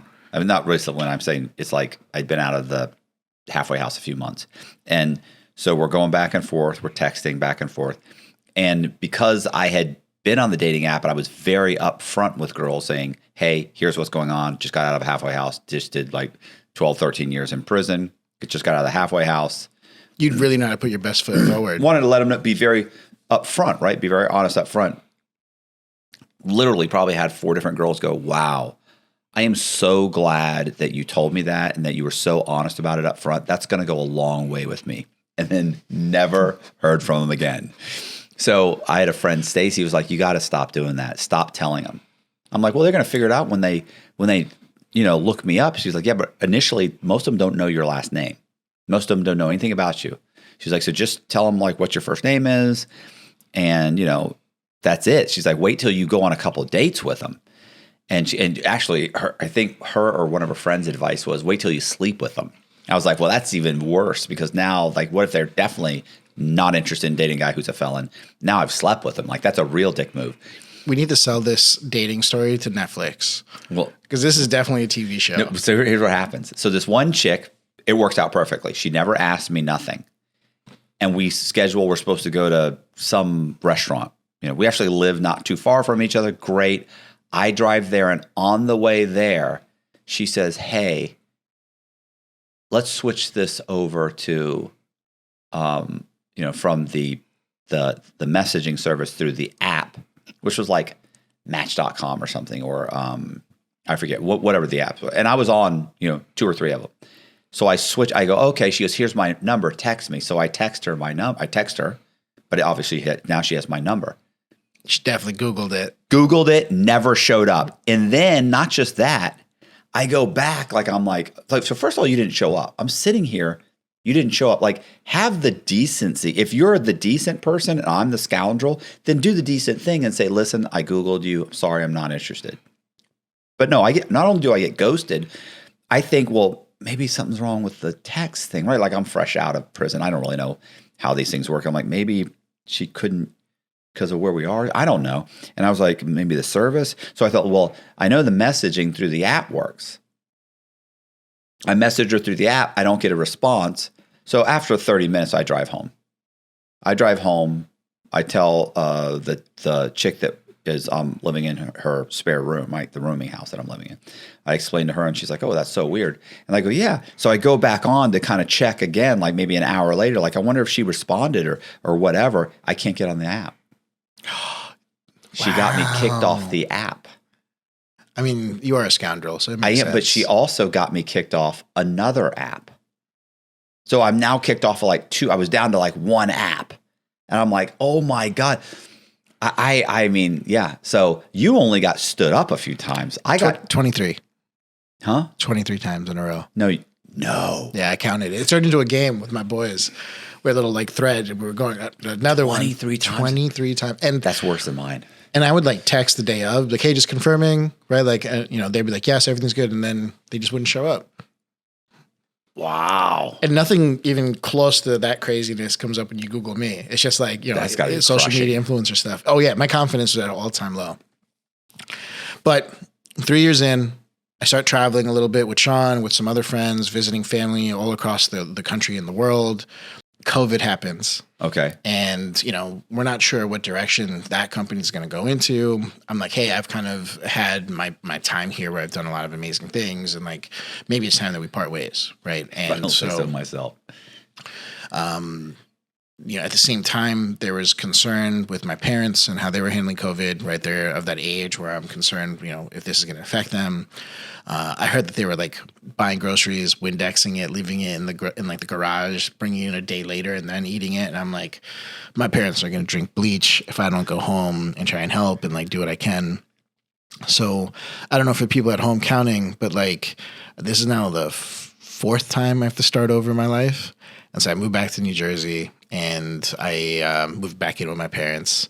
At this point, it's 2019, 2020. So now I'm 35 and miserable being back with my parents, COVID, lockdown, whatever's happening. So, and an interesting thing happens, and Arvin's original partner in Shredz calls me up and he's like, hey, my wife's working at this biotech company and she just became in charge of this new division of the company. Can you help her? Because they need a new website. And I'm like, yeah, bro, I owe you a couple of favors over the years for, him being like a point of guidance or someone I could talk to whenever there was issues with the companies or whatever else.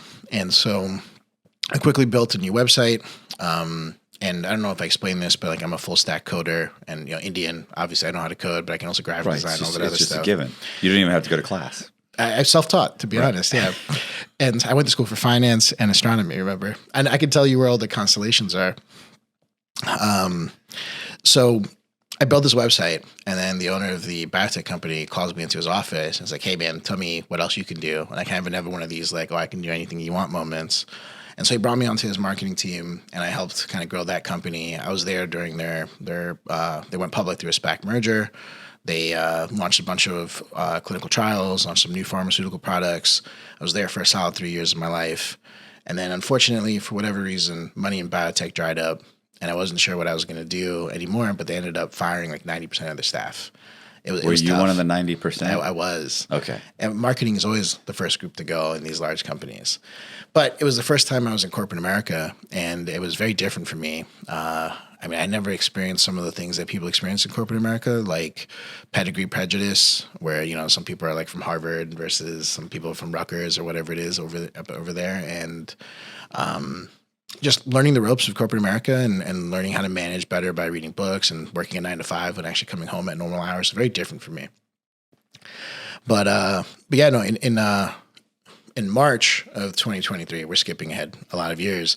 They eventually sent out those warning letters and fired most of the company. I am back to number 5 of starting my life over. And I promise this is the last time. It's never going to happen again because I know everything not to do.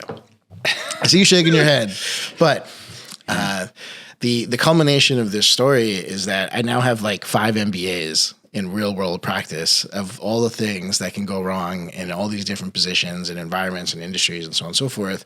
But I also have all these success stories of things that I know how to build and create and kind of grow in any format that I want to. Right. So, I mean, back to the girl portion of the story, I found my wife when I moved back to Jersey on a dating app. Interestingly enough, she canceled on the first date, but she did the respectful thing and she gave me her reasons for canceling. And she's like, maybe I'll come back to you in a couple months. So it was like 9 months later and she came back to me and she said she was finally ready for that first date. Went on that first date, kept asking for more dates, and now we're married. What was the reason? And she said she wasn't over her ex. Oh, okay. And so I'm like, okay, you know, if that's what it is, I'll be your friend. And so we were friends for like a month where we were like messaging, following each other on social media. And after a month, I'm like, all right, screw this girl. She's not serious. I'm like, I'm not sitting here needing a pen pal. Like, I'm good. But 9 months later, she like slides in my DMs and she's like, hey, how about that first date? And I'm like, let's do it. And it just kind of happened that I was still single at that point in time. And we're married now. But my wedding was in July, shortly after leaving the biotech company. And so I had to figure out how to start over again. And I did the only thing I know how to do is go back into marketing and consulting. Right. And then I started the marketing agency, which is called AKG Creative. And I no longer have partners or concern of like anyone having veto power. I can protect the employees. I can protect myself, like any different partners or clients that I have. And I've just kind of been growing that for the past year of what I'm doing. And I mean, I kind of feel like that's this crazy story of how I've built this 9-figure business over the years, you know, having made over 125 million, lost it all. And now I'm kind of on this journey of rebuilding this empire to figuring out where I'm going to go from here. Okay. And it's in Jersey? Yeah. And You got to say it with a smile on your face. Don't say it with like Jersey. I've been there. Less humidity. No, I actually, my buddy Julian, he lives in Hoboken. That's in Jersey, right? Yeah. You can see New York from there, right? Yeah. We went on a walk, and he said, "That's New York," and I was like, "Oh, okay." Didn't look any different to me, but a lot of buildings. Wait, you didn't have like a wow moment looking at the New York skyline? I didn't. It was dark. There was just a lot of lights and stuff, and you know, there's like, it's not, you know, I mean, there's all, it's shocking because there's so many buildings, you know, but. What would impress you as a view? I like Florida. I'm you know. So gators and swamps. Yeah, that's your that's thing. pretty. No, not really. But I guess you know what it is. Have you ever been to? It's in Miami. It's what is the area in Miami that's super Brickell? Mm-hmm. Like Brickell is, you know, there. So somebody said it's the Manhattan of the South. You know, Sure, all 20 blocks of it. but it's all like so new and crisp and clean, and there's no trash, and there's no like homeless people, and there's no. So like to me, when we went to my wife and I went to New York. I was interviewed by somebody for a TV program. We were actually both interviewed. Like there was a lot of homeless and trash, and there was a lot of stuff going on, and there was, you know, a lot of buildings, and they're old, and some of them were falling apart, and you know, and there's people yelling at nobody. And, just like, mental illness, and there's garbage piled up, not even just garbage like that you throw on the ground, although there's lots of that, but there's like garbage, like they bring it out and they just stack up the garbage. Like I'm like, this is like a week's worth of garbage on the street. Nobody's picking up this garbage. That was near Times Square. Am I allowed to request graphics in the edit? I mean, you could probably. Can we put like a little dot on the screen of like 20 blocks, which is the size of Brickell, and how easy it is to manage Brickell? Very nice. Compared to miles upon miles of what New York is. It is. It's outrageous. It's too many people living together that close. I don't feel good about that. I think they need to be spread out more. Definitely needs to be spread out more. There's too many. Well, that's what Jersey's for. Jersey, it was not nearly as bad as New York. Okay. But there were still a lot of people in a very little, and I think it's cute the way they'll have like a tree that's trapped in like a round metal thing surrounded by concrete. And you feel like, oh, like that's, look, it's landscaping but it's not. It's really this little tree that's sticking out of the ground, and it's surrounded by like there's no dirt. Like you couldn't even find dirt. It's, but it's cute. And, there's a giant park in New York called Central Park. Yes, I know. That's their like 12 little blocks of greenage. Oh, it's not little. It's not by any means. Is it as big as Brickell? It probably is. You probably put Brickell in. Yeah. Maybe that's where they got Brickell.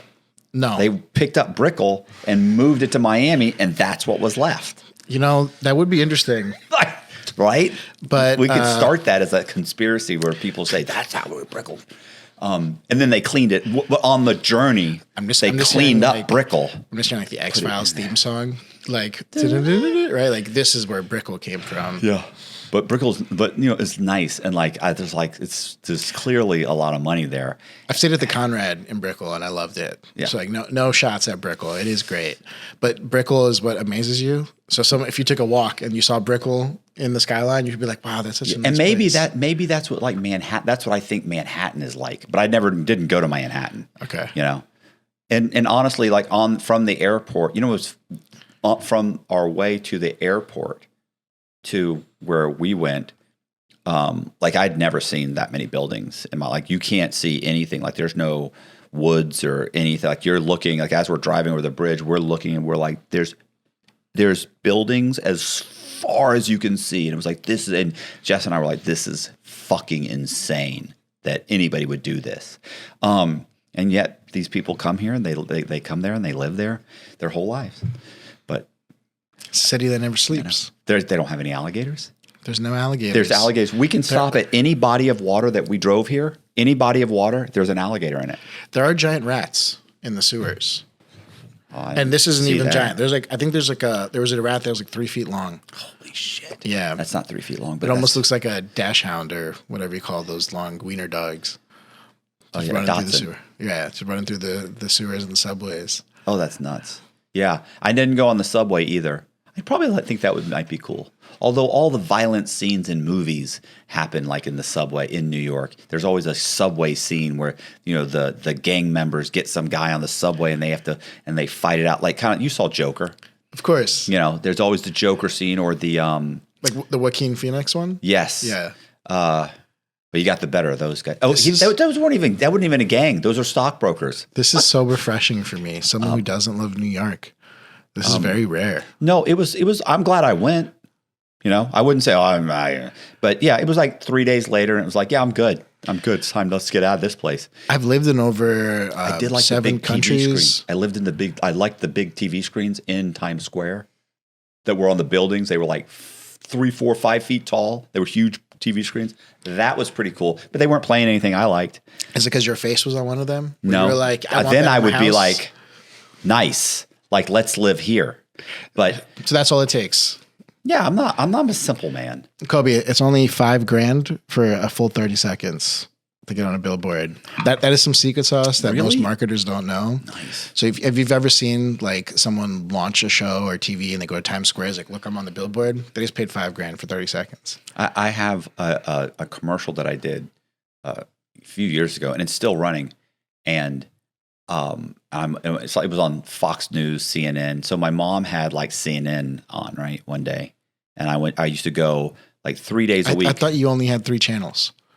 No, this was recently when I got out of this was a few years ago. This was before my mom died. And I would go like 3 days a week, I would go and have breakfast with her. And I think in mind, I just got out of prison. And I would go have breakfast with her. And we're sitting there and she's eating breakfast. You know, she's in a wheelchair and she's like 80, what? No, she's 90. She was like 93 years old. And she's eating. And I come on the TV. And I'm like, oh, Mom, who's that? And I'm interviewed by Newt Gingrich.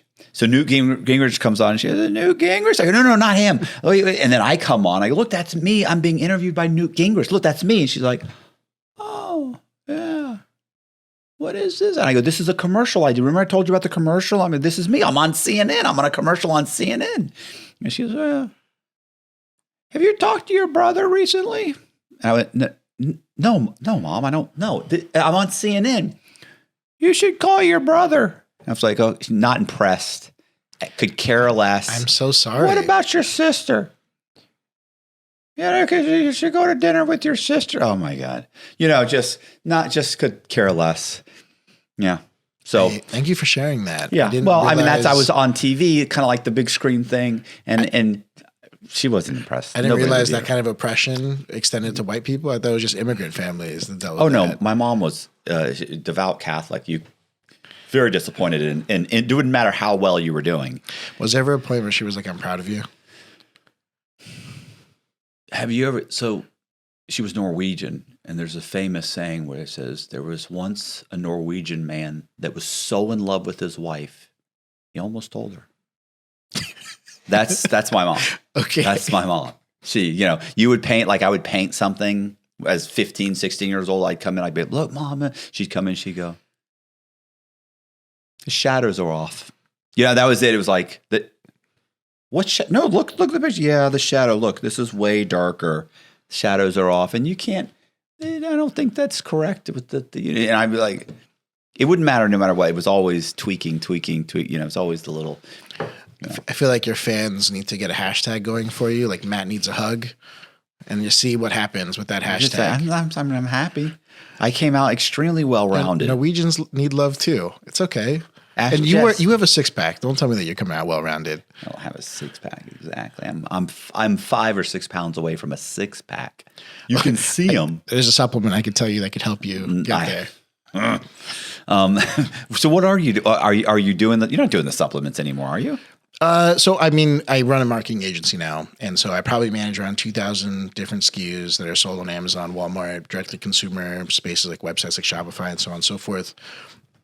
But I own supplement companies of my own. I do consulting for other supplement companies. It's what I'm famous for, is building supplement brands. So it just kind of lands in my lap pretty often.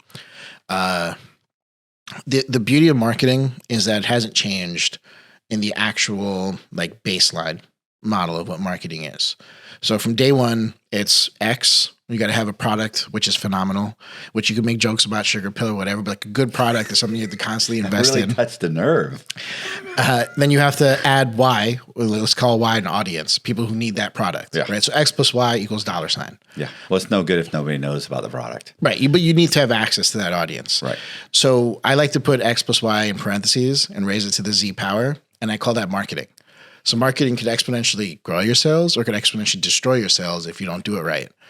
Now, that model of marketing hasn't changed in hundreds of years, right? I mean, I dare say thousands of years. Marketing has kind of always been the same concept. Yeah, I remember back in the caveman days when you were born back then, so it makes sense. When you can see the on the walls, you could see the X, Y.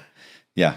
Yeah, I don't know if like financial fraud was a thing back then, right? But like I'm sure they came up with something. Give me a chance. Give you a chance.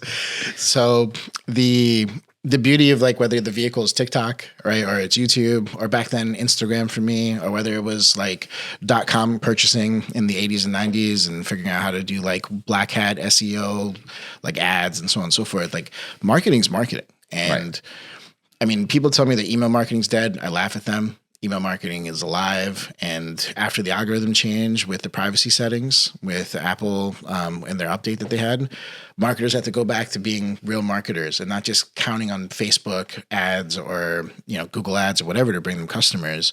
So that's where my skill set comes into play immediately, because I'm all about building brand equity, owning your community, owning your audience. And that's what I did back in the day with all that customer experience that I was doing. Let me pick your brain for a couple of fun facts that could turn into some TikToks. So have you ever taken protein? Yes. Well, I mean, like when I was young, when I was like in my teens and early 20s. Okay. So there's this whole concept that you want to get into shape. You start buying protein or other supplements. You get a gym membership. You get some gym gear to go to the gym, so on and so forth. What do you think is the number one reason people don't buy the same supplement in month 2 that they bought in month 1? I mean, they don't see immediate results, maybe. So this is going to blow your mind. It's because they never opened it. Well, that doesn't seem in 2020, pragmatic. In 2024, people make this decision. I'm going to do a lifestyle change, and they buy it off Amazon or they buy it off a brand website. It shows up 2, 3, 4, 5 days later. It goes straight into their pantry, and it's because people don't realize that I need to actually take action to make something happen with this. It's no different from being a real estate landlord or whatever that from your partners in the previous businesses. There's got to be action taken to initiate change, right? And then the consistency and willpower and discipline and so on and so forth. So any brand in 2024 that's trying to grow their business just has to figure out how to get them to open the jar and try it, because that's the first step to making it happen. Right. It's no difference than me selling a gym membership where someone's like, hey, just drive to the gym, walk around, have a glass of water, and go back home. You got to build the habit of going, right, if you want to start showing up every single day. And I mean, that's all I apply to any business that I talk to. Listen, I can't tell you how many times Jess and I have gotten up, gone to the gym, walked in, done 3 exercises and said, I just can't do this. And left. And literally on the way home, I'm like, listen, at least we went. Like, that's a big deal. Like, it is a big showing deal. Up 90% of the battle. But I think it's only a big deal when you have 3 spoons of sugar and 3 tablespoons of butter with a roll at some point of the meal. You got to take care of yourself, man. That's all I'm probably going to eat today. I got to lose some weight. I can lose 5 more pounds. Well, I'm like 172. I was down to 169 about a week ago, but we had a bad week. And you cannot. What's a bad week? Like you ordered cake and dessert every meal? Not every meal, but you can't outwork a bad diet. You know what I'm saying? Like, 100%. Like you say, oh no, I work out and I do that. It doesn't matter. You can still be 50, 60 pounds out overweight. And I'm running 45 minutes every time and I work out hard. And I understand, but you're eating 4 hamburgers a day and you're eating cake and ice cream and you're never going to lose weight. But the Diet Coke, and the Diet Coke difference. Right. And the Diet Coke helps, but you're never going to lose any weight. Like you just can't outwork a bad diet. So that's what kills me. Like if my dieting is not the best, it is maybe for 3 days, maybe 4 days out of the week, but then it's 3 days and it's just bad. That's not good enough, Matt. I know. We need you to survive to be 93. Like, I know. You got a ways to go. I know. What would it take to get you to fix that diet? What would it take to fix the diet? That's a good question. Because I know it's not discipline. You have the discipline when it comes to making money. I've very little discipline. I used to be when I got out of prison, I was super disciplined, right? But I've slacked off on discipline. We're still getting up in the morning, still going to the gym. It's definitely the problem is that the accessibility of food. And so we've gotten to the point where we have almost no food in the pantry because I'll just eat it. So just give me nothing, So even bread, we can't have bread in the house. I love bread. You saw what I did with that bread. Sure. It's a half a stick of butter on a little tiny baguette. I just want to. We have that on camera. We can prove that it was half a stick of butter. It was good. It was a lot of butter. Just delicious, but still too much butter. Too much bread, and that was a salad. Like I feel like I ruined that salad. That was a good meal. But you can go to like Factor Meals or any one of these meal prep companies and fill your fridge up with healthy meals. Jess and I have talked about that. I've told her over. She said that's what we're going to do. I go, do it. I'll pay for it. Do it. She never does it. Deep down, she doesn't want to do it. I don't think she wants to do it. Okay, so it's her fault. It's always, everything's her fault. Anything I can shift blame onto her, of course I do. Oh man, I need to take notes. Teach me your ways, Sensei. Yeah. Good time. She's 18 years younger than me, bro. Like the truth is, let's face it, I'm not going to outlast this chick. I don't know, man. I kind of have a feeling that you would survive. You would survive like a nuclear bombing in this country. I don't want to do it. I just want to go out in the nuclear. I want to just, I'm going to be gone. So you're the guy where they're like aliens are landing at this spot in Miami, and then you drive over there. You're like, go ahead, give me the rapture, take me first. Did you ever see that? The Mars attacks? Yeah. They throw the doves. I don't know if that's going to trend on TikTok, but we could try. I don't feel like these kids know what that movie is. What Colby doesn't know. What else? That's another hashtag. Like Kobe doesn't know. Kobe doesn't know. That should be a hashtag. 100%. Why? What else? What's another topic that Gen Z kids don't know about? No. Because we could talk about that for a whole podcast episode. I love those videos. Sure. It makes me so sad when I watch those videos and they're like, they don't know that there's 50 states. They can't name any of the states. They can't name any of the capitals. They can't name, it makes me so sad. They don't know who the vice president, they don't know who the president, they don't know who the last president is. They don't know who, it's upset. They don't know what continent they're on. I mean, it's tough. Who do you think is to blame? I would say it's a combination between the government and their parents. You blame the parents. Yeah, don't you? You think it's because the parents are too busy working to try to survive and earn enough money? Or just maybe they're not interested in their kids the way people used to be interested in their kids. Do you have kids? Me? I have one kid. He's not interested in me. Okay. So he's like 20, God, what is he, 23 now? Yeah. Man, Norwegian? I mean, he's half Norwegian. He's half Puerto Rican. I tried to explain to my wife that he's 100% Norwegian, and she was just a vessel. I was like, that's like saying that the guys on the assembly line that put together the car designed the car. They didn't design the car. They put together the car. I'm like, He's Norwegian. He's 100% Norwegian. She disagrees. She yells and screamed. She's unreasonable. Well, I mean, we could talk about your son more, but I think you probably want to hear more about the juicy details of any of the stuff that I've been through. Are there any other questions that you have for me? I mean, you've told me what's going on with Tom. I love to know, how's that relationship? What does that dynamic about? Are there any Italians in Tampa?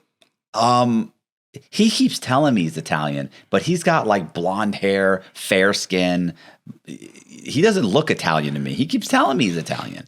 See, there's like Sicilian Italians that look a lot more like you. And then there's the other Italians that have all the different ranges of the skin tones and everything else. Okay. He's most definitely Italian because this man, once he starts talking, it doesn't stop.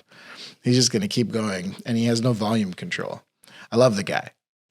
He's one of the hardest working sales guys I've ever met, and he runs a lean team that just kind of crushes it with the different things that they do. But that man is very Italian. Yeah, well, he has a podcast where he doesn't anymore, but he used to only like interview and talk about like the mob. But I think now he's doing other stuff. He's trying to branch out. Aren't you? I mean. You don't have a crime story, but I mean, this is more out of desperation, bro. I just haven't been caught yet. That's the difference. Sometimes you get to that point where you're scared for content. You're like, oh my God, we don't have anybody lined up. And I'm like, I need somebody. And then Tom was like, well, I know a guy with a story. I was like, I'll take him. No. Oh, so I'm the desperate guy that you filled the slide. Sometimes the bar is higher. Sometimes it's lower. Listen, man, I watched enough episodes to know I have to wear the black shirt. Right. So I don't know if that's a thing that you put in your rider from now on. I need to start asking people to wear black shirts. I just felt like if the FBI guy did it, I should do it too. Yeah. Yeah. Right. Because he knows something. The FBI guy, he's actually pretty interesting. He's got a TikTok follow. I mean, he had not TikTok following. Oh, does he? On Instagram. Yeah. But I think he's bigger on Instagram. Well, at least I see him more on Instagram. More on Instagram, he said. Yeah. That's where you can get more leads and sales and things. Yeah. Yeah. He does investigative work. He's got some good stories. I don't know how you meet these people. I mean, all kinds of it. I know some of this is so cool because I really do, other than just prison, which of course you meet all kinds of interesting people, criminals, but except for every once in a while. Not everyone. Every once in a while. No, there's guards there. And that's just a matter of time before they get picked up. But then you have guys that every once in a while you'll meet some guy who's like, oh, I'm innocent. It's like, stop it. But usually 6 months later, they've dropped that act. They're like, so listen, one time this guy came in and they're telling you some other story. You're like, you don't sound innocent. So, but then I got out and then doing this podcast, like I'm constantly, you do meet super interesting. Sometimes you meet crazy people. I had a guy one time I met like at a coffee shop that was going to tell me this hugely amazing story about police corruption. And then like 20 minutes into it, you realize like, oh, you're insane. Like, oh, wow. Like you had me there for a little bit, but now I'm understanding you're just nuts. Have you had crazy fans that like followed you?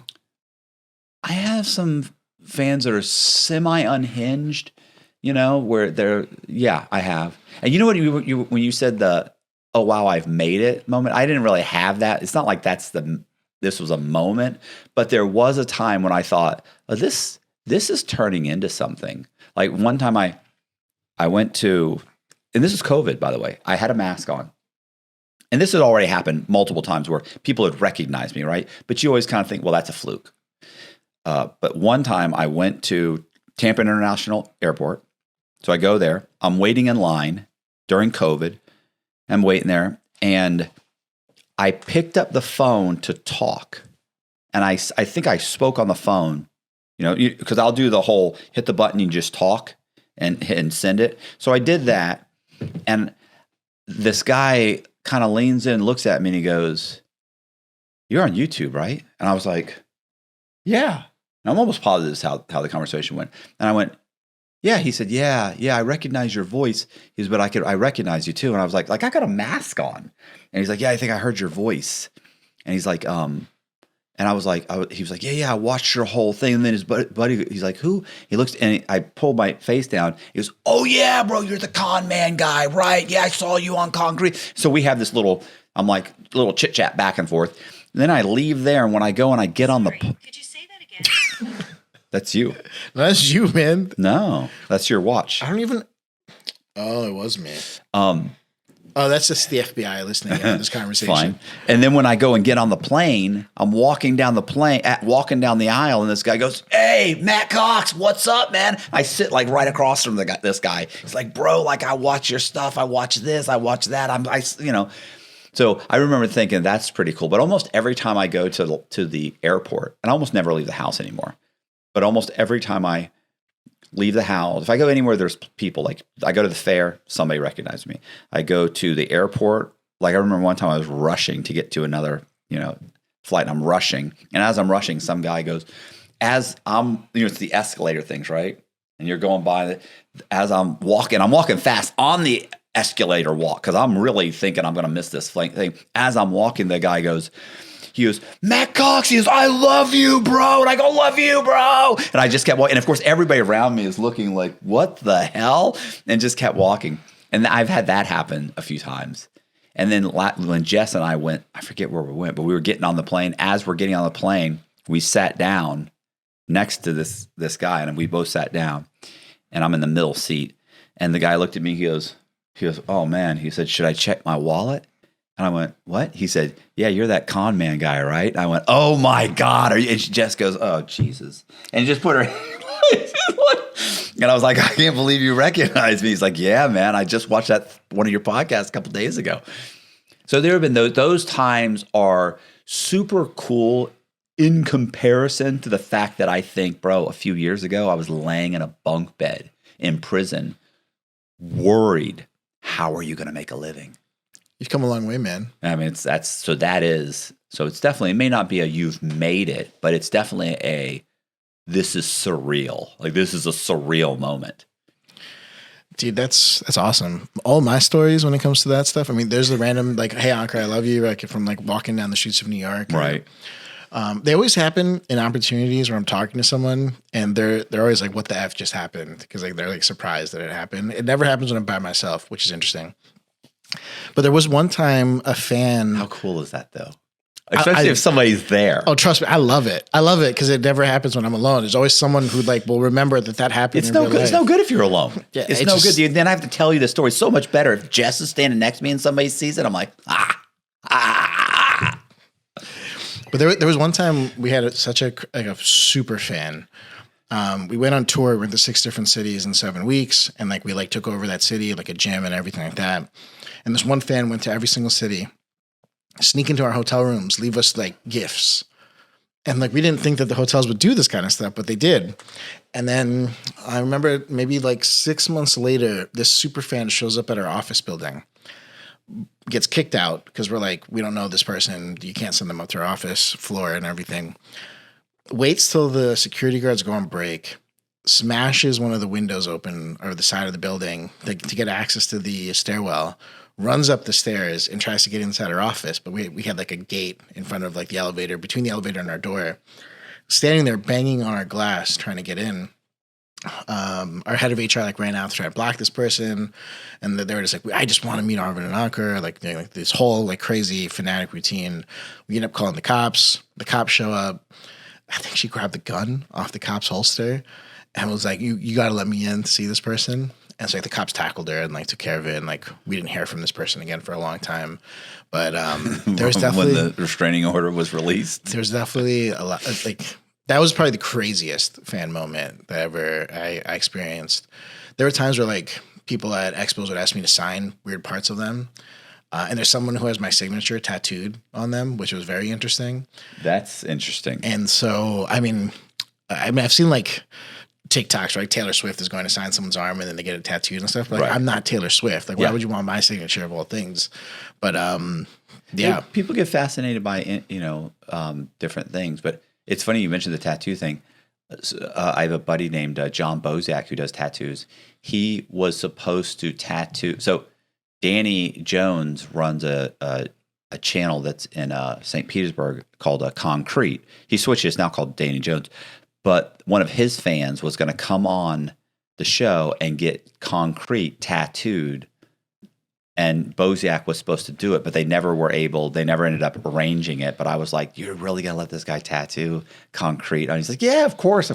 Keep in mind, too, Danny Jones changed it from Concrete to Danny Jones. That big guy would be walking around with a Concrete tattoo like that, and it's spelled with a K. Like, it just doesn't make any sense at all. Just calling all super fans of Matt, don't tattoo the logo on yourself because he doesn't approve of that logo going on. I don't mind not coasters, not tattoos, but those things change. So yeah, we're gonna get a tattoo. We're gonna get a shark tattooed on Jess.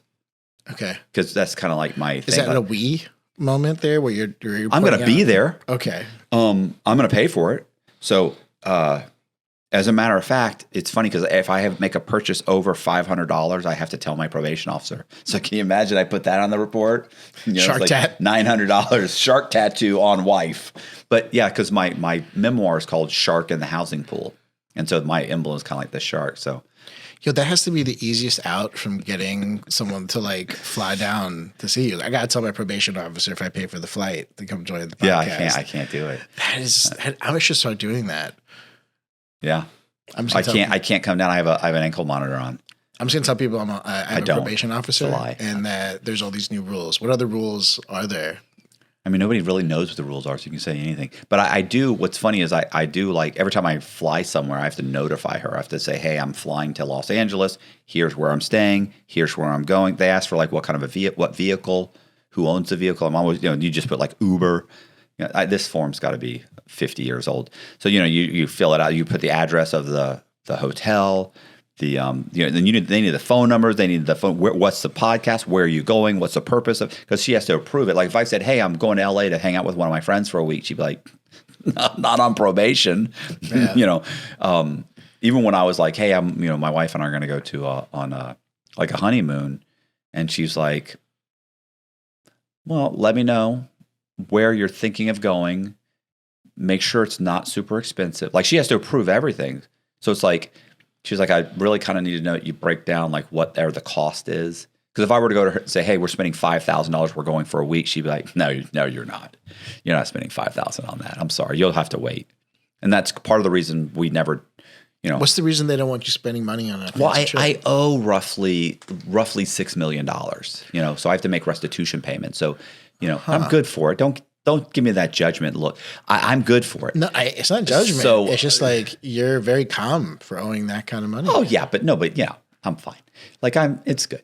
I'm making payments, and so the problem is that if you're paying, like if you said, hey, I'm paying, hey, I want to buy a car, I can afford it. It's the payment's $1,200 a month. They'd be like, no, like because their fear is it may. Even though I've never not made a restitution payment. So every month you get a calculation of how much money you made, what the percentage, like there's a whole formula that I have to break down. And this is what I made. Here's where that income came from. And I break it down. I'm like, okay, so based on this, I owe $920. And then you give it to the probation officer and she's like, okay. And then you cut the check and you send it to the courts and they get it. And it changes constantly. It may be $500 one month. It might be $1,100 one month. So, what their fear is like, okay, well, if you're paying $1,200 a month on a car, when you could probably get a car for $300 a month, you could be paying more in restitution. Or even if let's say it was $600, it was within reason, and they were like, okay, but we don't want you to get into a position where you're like, yeah, I can't afford all my restitution this month. They'd be like, really? You think it has to do with that $1,200 car payment? Like that was a mistake. So they don't let you do that. They don't. Yeah, it's an issue, and there's no negotiation. These are not people that are like, no, I totally get it. You got over your head. Like they don't care. What would happen if you missed the payment? I could be violated. I could be thrown back in prison. Only during probation. Yes. Once you're off probation, it gets shifted to, I think it's some financial department within the courts. I was told it becomes a civil judgment, right? So it's a federal judgment, but there's like a civil department that is in charge of collecting that. But they don't have as much negotiating power because now it's like, okay, if I just say, go fuck yourself, like they're going to say, okay, well, you're going to have a federal judgment on you. Yeah, but I have one anyway. So they'd have more pull if it was like $30,000 because like I can pay that off. In 2 years that can be paid off. But when it's like $6 million, it's like, look, if I kept 10% of my income and gave you 90% of my income every single month, I'll never pay off $6 million. So the incentive for me to really go out of my way to try and get this debt off of me, no, I'm going to give you something. I'm going to make you okay. I do agree I should pay, and I want to pay something, but I'm not going to pay something. So I'm not going to pay so much that I'm destitute and I'm living in someone's spare room. And that's what people would, and if you let people out there make that determination, what do you think he should pay? People are cruel. They're like, I think he should pay every single dollar he has, and he should be sleeping on a park bench. And he should be like, okay, well, you're delusional. Like, it has to be within reason. And because I can pay nothing. So I'm willing to pay something. I'll pay a few $100s a month, but I'm not going to I don't have a car. I don't have health insurance. It's been 5 years. I don't have health insurance. I've been coughing for 6 months. What do you do? It's because you're an entrepreneur and you're like, whatever it is you're doing to make money? If I were to pay all those things, then how do I pay my restitution every month? Do you see what I'm saying? Like it's that bad. Keep in mind, they're taking the gross. It's the gross. It's not the gross less my expenses. So you can't say, hey, I made $9,000, but I spent $4,000. So I can pay my restitution based on 5. They're like, no, you made 9. So it's not like 20, you'll say like, well, 25% of what I make goes towards, no, it's way more than that. It's like 40, 50% of what you make. And you have to now what do I do about taxes? I have to account for taxes. And by the way, restitution's pre-tax. At the end of the year, when you got your $4,000 for your tax return, or somebody gets $2,500, or I didn't get mine, the government keeps it. They go, you got a judgment. I'm like, yeah, but I'm already paying every month on the judgment. That's my schedule for the court. And they go, fuck you. When you got your when you got your COVID relief money, you got your $1,200 check, you got your 14, you got your 8. There's one for, it was like $1,600 or something. I didn't get mine. The $1,600 check, they're like, oh, if you didn't get the check, claim it on your taxes. I did. And they said, hey, you got your $1,600 check, by the way, for COVID. Thank you. Ha, ha, ha, ha. Yeah. Man. Yeah. So, not that I want you to feel bad for me, but it's like, like if people, well, why aren't you balling? Bro, I'm not balling because I'm paying out the nose to, for, restitution. But at some point, listen, balling to me right now is I'm excited because in 4 months from now, I'll be able to cut back enough so that I can get health insurance. We can figure out what's going on with this cough. I got to go. Yeah. And I've gone a few times to the doctor, and it's like $175 every time I go. I just recently started realizing, like, bro, I've had this cough for how long? But my fear is that I have this cough, and they're like, oh, you got to go for this. You got to go get blood work. You got to, Jesus. So now I'm $1,000 into this. And then they say, oh, you have throat cancer. You have to go get this and go get that. And go, well, I can't afford any of that. I'll just have to die. So, I mean, you did want to go first. Yeah. Yeah. That's not how I want to go, though. How would you want to go? A massive heart attack. Okay. Why that? Well, I feel like that's final. I don't want to linger. I don't want to be taken care of. I don't want to be in a wheelchair. I don't want anybody feeding me and having to change your diaper. I don't want to do that. I don't want to be a burden on somebody. I want it to be a massive heart, or maybe if it's some kind of cancer, but something where it's like you're dead in 2 months. You get to say goodbye, and you get, that kind of cancer where it's like, it's not too bad. Maybe for a week you're in bed, sleepy. They give you morphine. I want to go out on like morphine or possibly some kind of like it's a heavy. What else do they got? They got that oxycodone.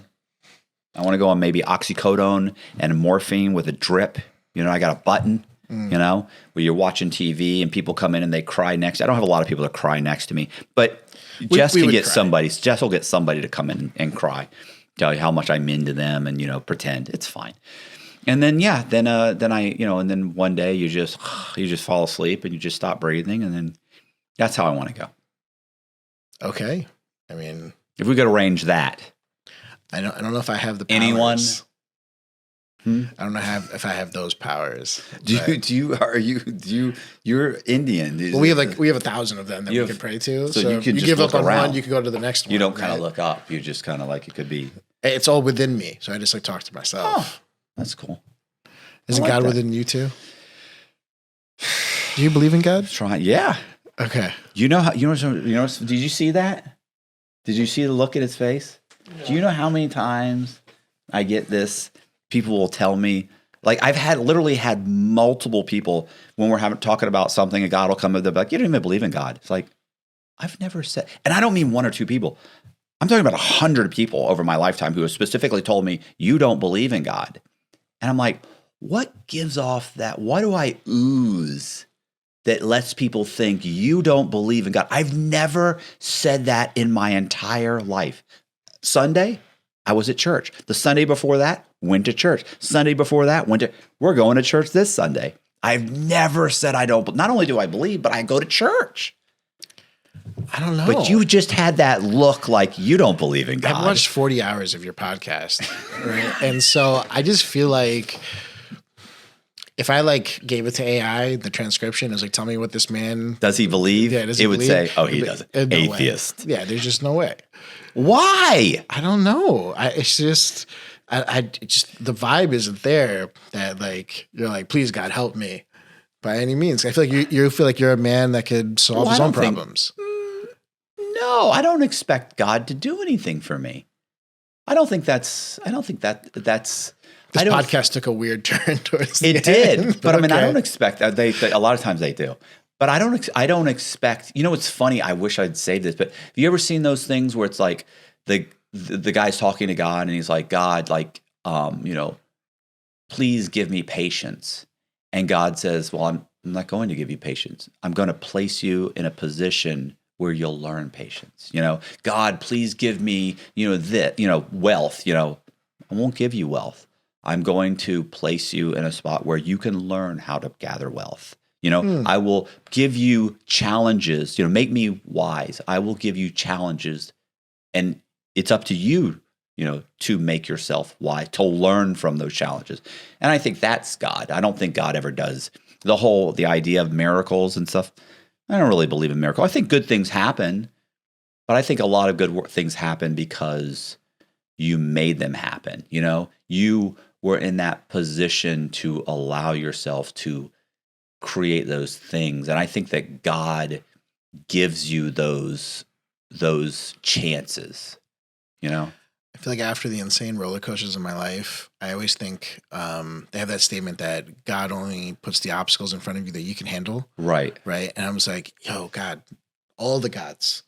Isn't that enough? Like, I don't think I need to handle any more than I've handled already. But you know what's funny about that is that through this whole thing, at the very end of this whole thing, this whole little roller coaster journey, making good money, losing it, good relationships, bad relationships, good decisions, bad decisions. At the end of this whole journey, which took how many years? A decade? Yeah, right about. Do you know what you just ended with? You ended with, I feel like I've made all the bad choices, and I'm at a position where I've learned so much as a result of all of that, all of those choices. You know, You are right. I do say that. Yeah. Who did that for you? Like, you have to kind of give that up to God, that he put me in these positions so that I could learn to become the person that I am. That's who you are. And, you know, thanks, big guy. I appreciate it. Absolutely. I think you should always be thankful. Introduce me to Matt so I could jump on the podcast. Absolutely. It's all good. I almost put you in trouble on the couch. What? Talking about you and your wife fighting. So I apologize. Didn't try to say that. We argue. We do wrestle sometimes, but I stopped wrestling with her because she is super strong. Yeah. And it's extremely humiliating to have like a 120-pound girl pin you, or be so exhausted from fighting with her, wrestling with her, that it's like you just stop fighting. You just lay there and you realize she can do anything right now. I can't stop. I can't fight back. You know? I'm just imagining the so memes sad. that would happen, right? I do. I just lay there. The face that he's making. She'll get on me and she'll pop me in the face, and she just, huh? Say that again, huh? And I'm so exhausted. I'm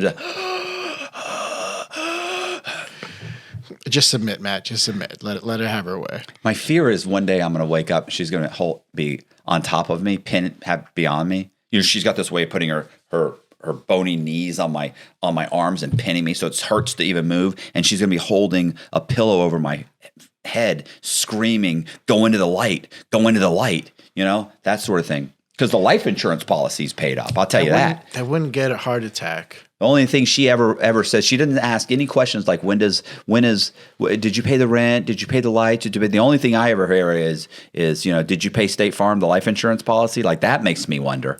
Who would you want to cover your murder mystery?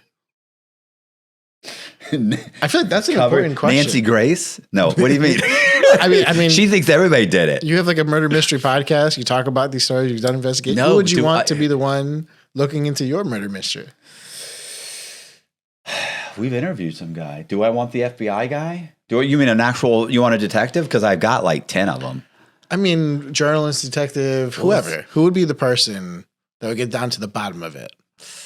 I would say Jack Reacher? I would say Candace Calderon. Okay. That was the FBI agent on my case. She was relentless. She hates me. She wouldn't try and catch anybody. I don't want Candace. She'd let him go. Who would look into my murder? Nobody would know.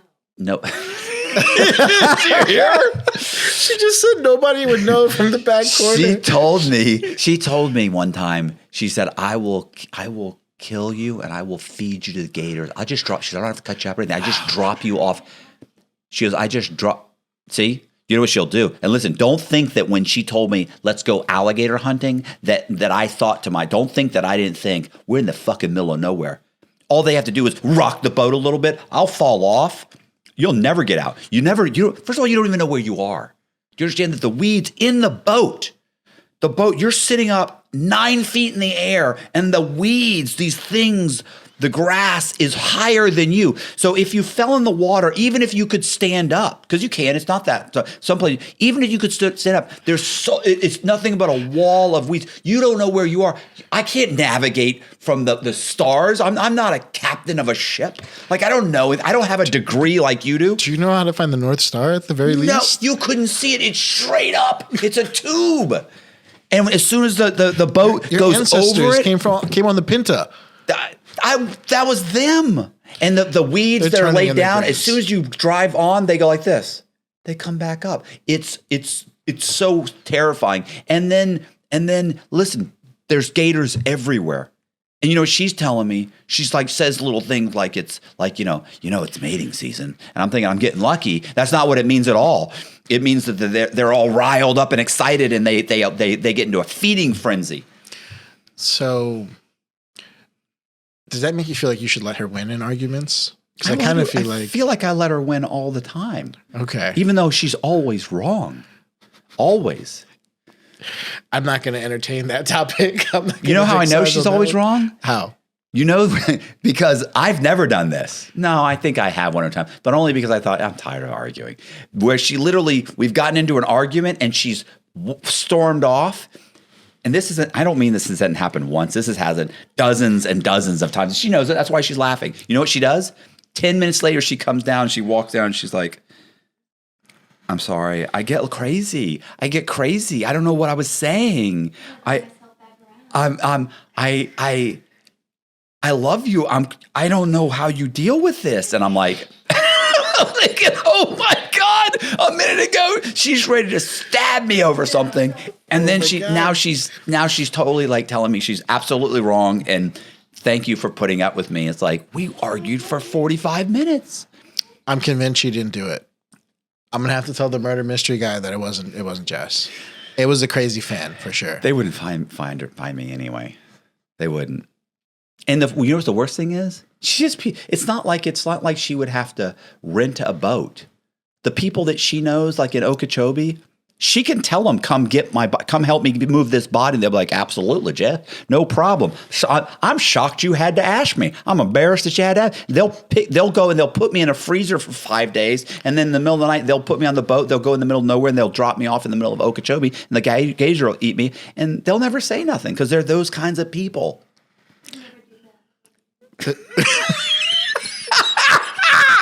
Oh my God! Well, this has been That was even scarier. that was scary. Did you ever see Wedding Crashers where the girl goes, "I'd find you"? Oh, that does kind of remind me of that scene, man. But Matt, thanks for having me on the podcast. It's been fun. Usually, I'm trying to wrap it up. He's trying to wrap it up. Any Hollywood stories that you can get into or no? I mean, what do you want to know? You want to talk about Diddy? What do you want to talk about? There's all sorts of things that we can get into. All I'm going to say is I've been to enough Hollywood parties that I agree with Denzel. Don't stay at a party for more than 30 minutes. Get out of those parties if you're not into weird shit. I just don't know what I can talk about that isn't going to result in me getting pulled into court. Yeah. Because the level of detail that I know is deep, right? So, I mean, not participation deep, but like eyewitness deep. Go with a different synonym. There's a great difference in what this stuff is. All I'm going to say is like the dark side of Hollywood is 100% crazy. Like it's wild what stuff people get into when they have that kind of freedom and power and money and just boredom, right? And I think Lecrae has an interview where he talks about these parties and he's like, there's definitely people that'll like test how far you go. And if you take a step, they'll take a step with you. And like however deep you want to get into the craziness, whether it's, going from one type of drug to a different type of drug or whatever, or the other side of stuff. And I mean, it's just a side of Hollywood and all that I never enjoyed. I mean, when we were out there for the years that we were there, I mean, I had a lot of fun, but it was clean fun, right? Entry level drugs, entry level partying and whatever else. And I was a DJ for a long time. So I was definitely into, jumping from party to party, club to club and all that other stuff. But only the stuff you see on TV, really, right? I never did any of the other crazy stuff that's out there. Yeah, we basically just kind of start but I'd like to start with is that, just like the beginning, you were born. No, It was a rainy day in India. Tuesday, the 25th, 4 p.m. Nice. No, what was it? I was a month late. Apparently, I just wasn't ready for this world, but I came eventually.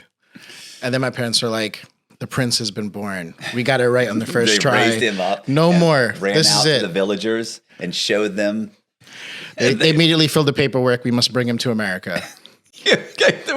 That's a great scene, right? Like the villagers, they race off to get you must bring him to America.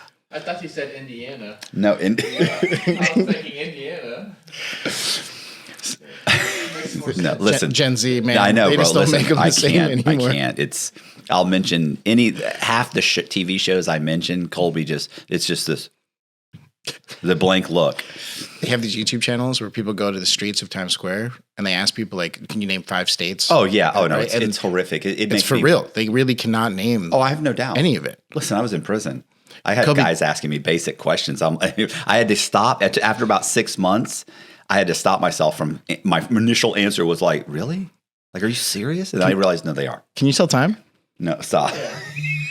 Okay. Yeah, it's right here. It says it's 11:50. I have nieces and nephews that cannot tell time. Oh, listen. Or what about writing cursive? I mean, no, they can't. It's just not even something they teach anymore. It blows my mind. Cursive I can remember. You can't. I mean, I probably know how to do my name in cursive, but that's probably about it. You're an old soul. You've met the threshold to hang out with us. Congratulations. There we go. What was it? We were driving in the car and we were listening to something on the radio. I think it was like Simple Man or something.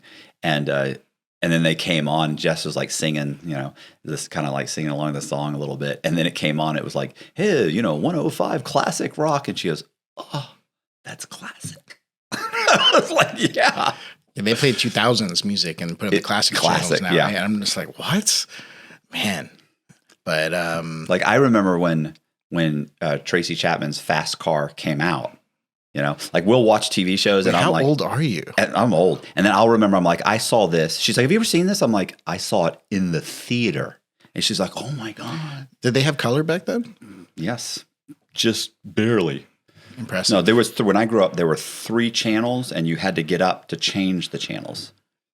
Man. It was really 4 because there was like a local channel. There was like the major networks and there was a local channel. And you had to do the ears. With the aluminum foil and everything. Yeah, yeah. We had a VCR that you pushed the button really hard and it went, it at the top, it shot up, and so you pulled it out and put it back. Those are honestly way cooler than what they have now, right?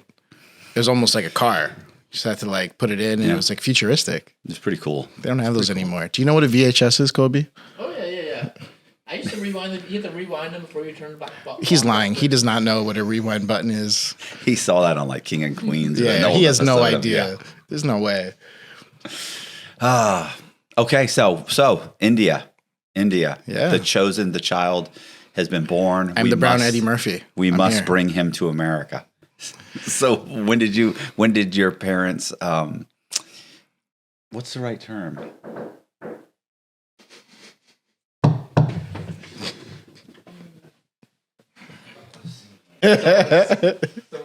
Usually, yeah, I was gonna say sometimes nobody's there. It's like the FedEx guy, and then they bolt. Yeah. I'm okay with that. When someone's still standing there, I have that initial shock, like, fuck, what did I do?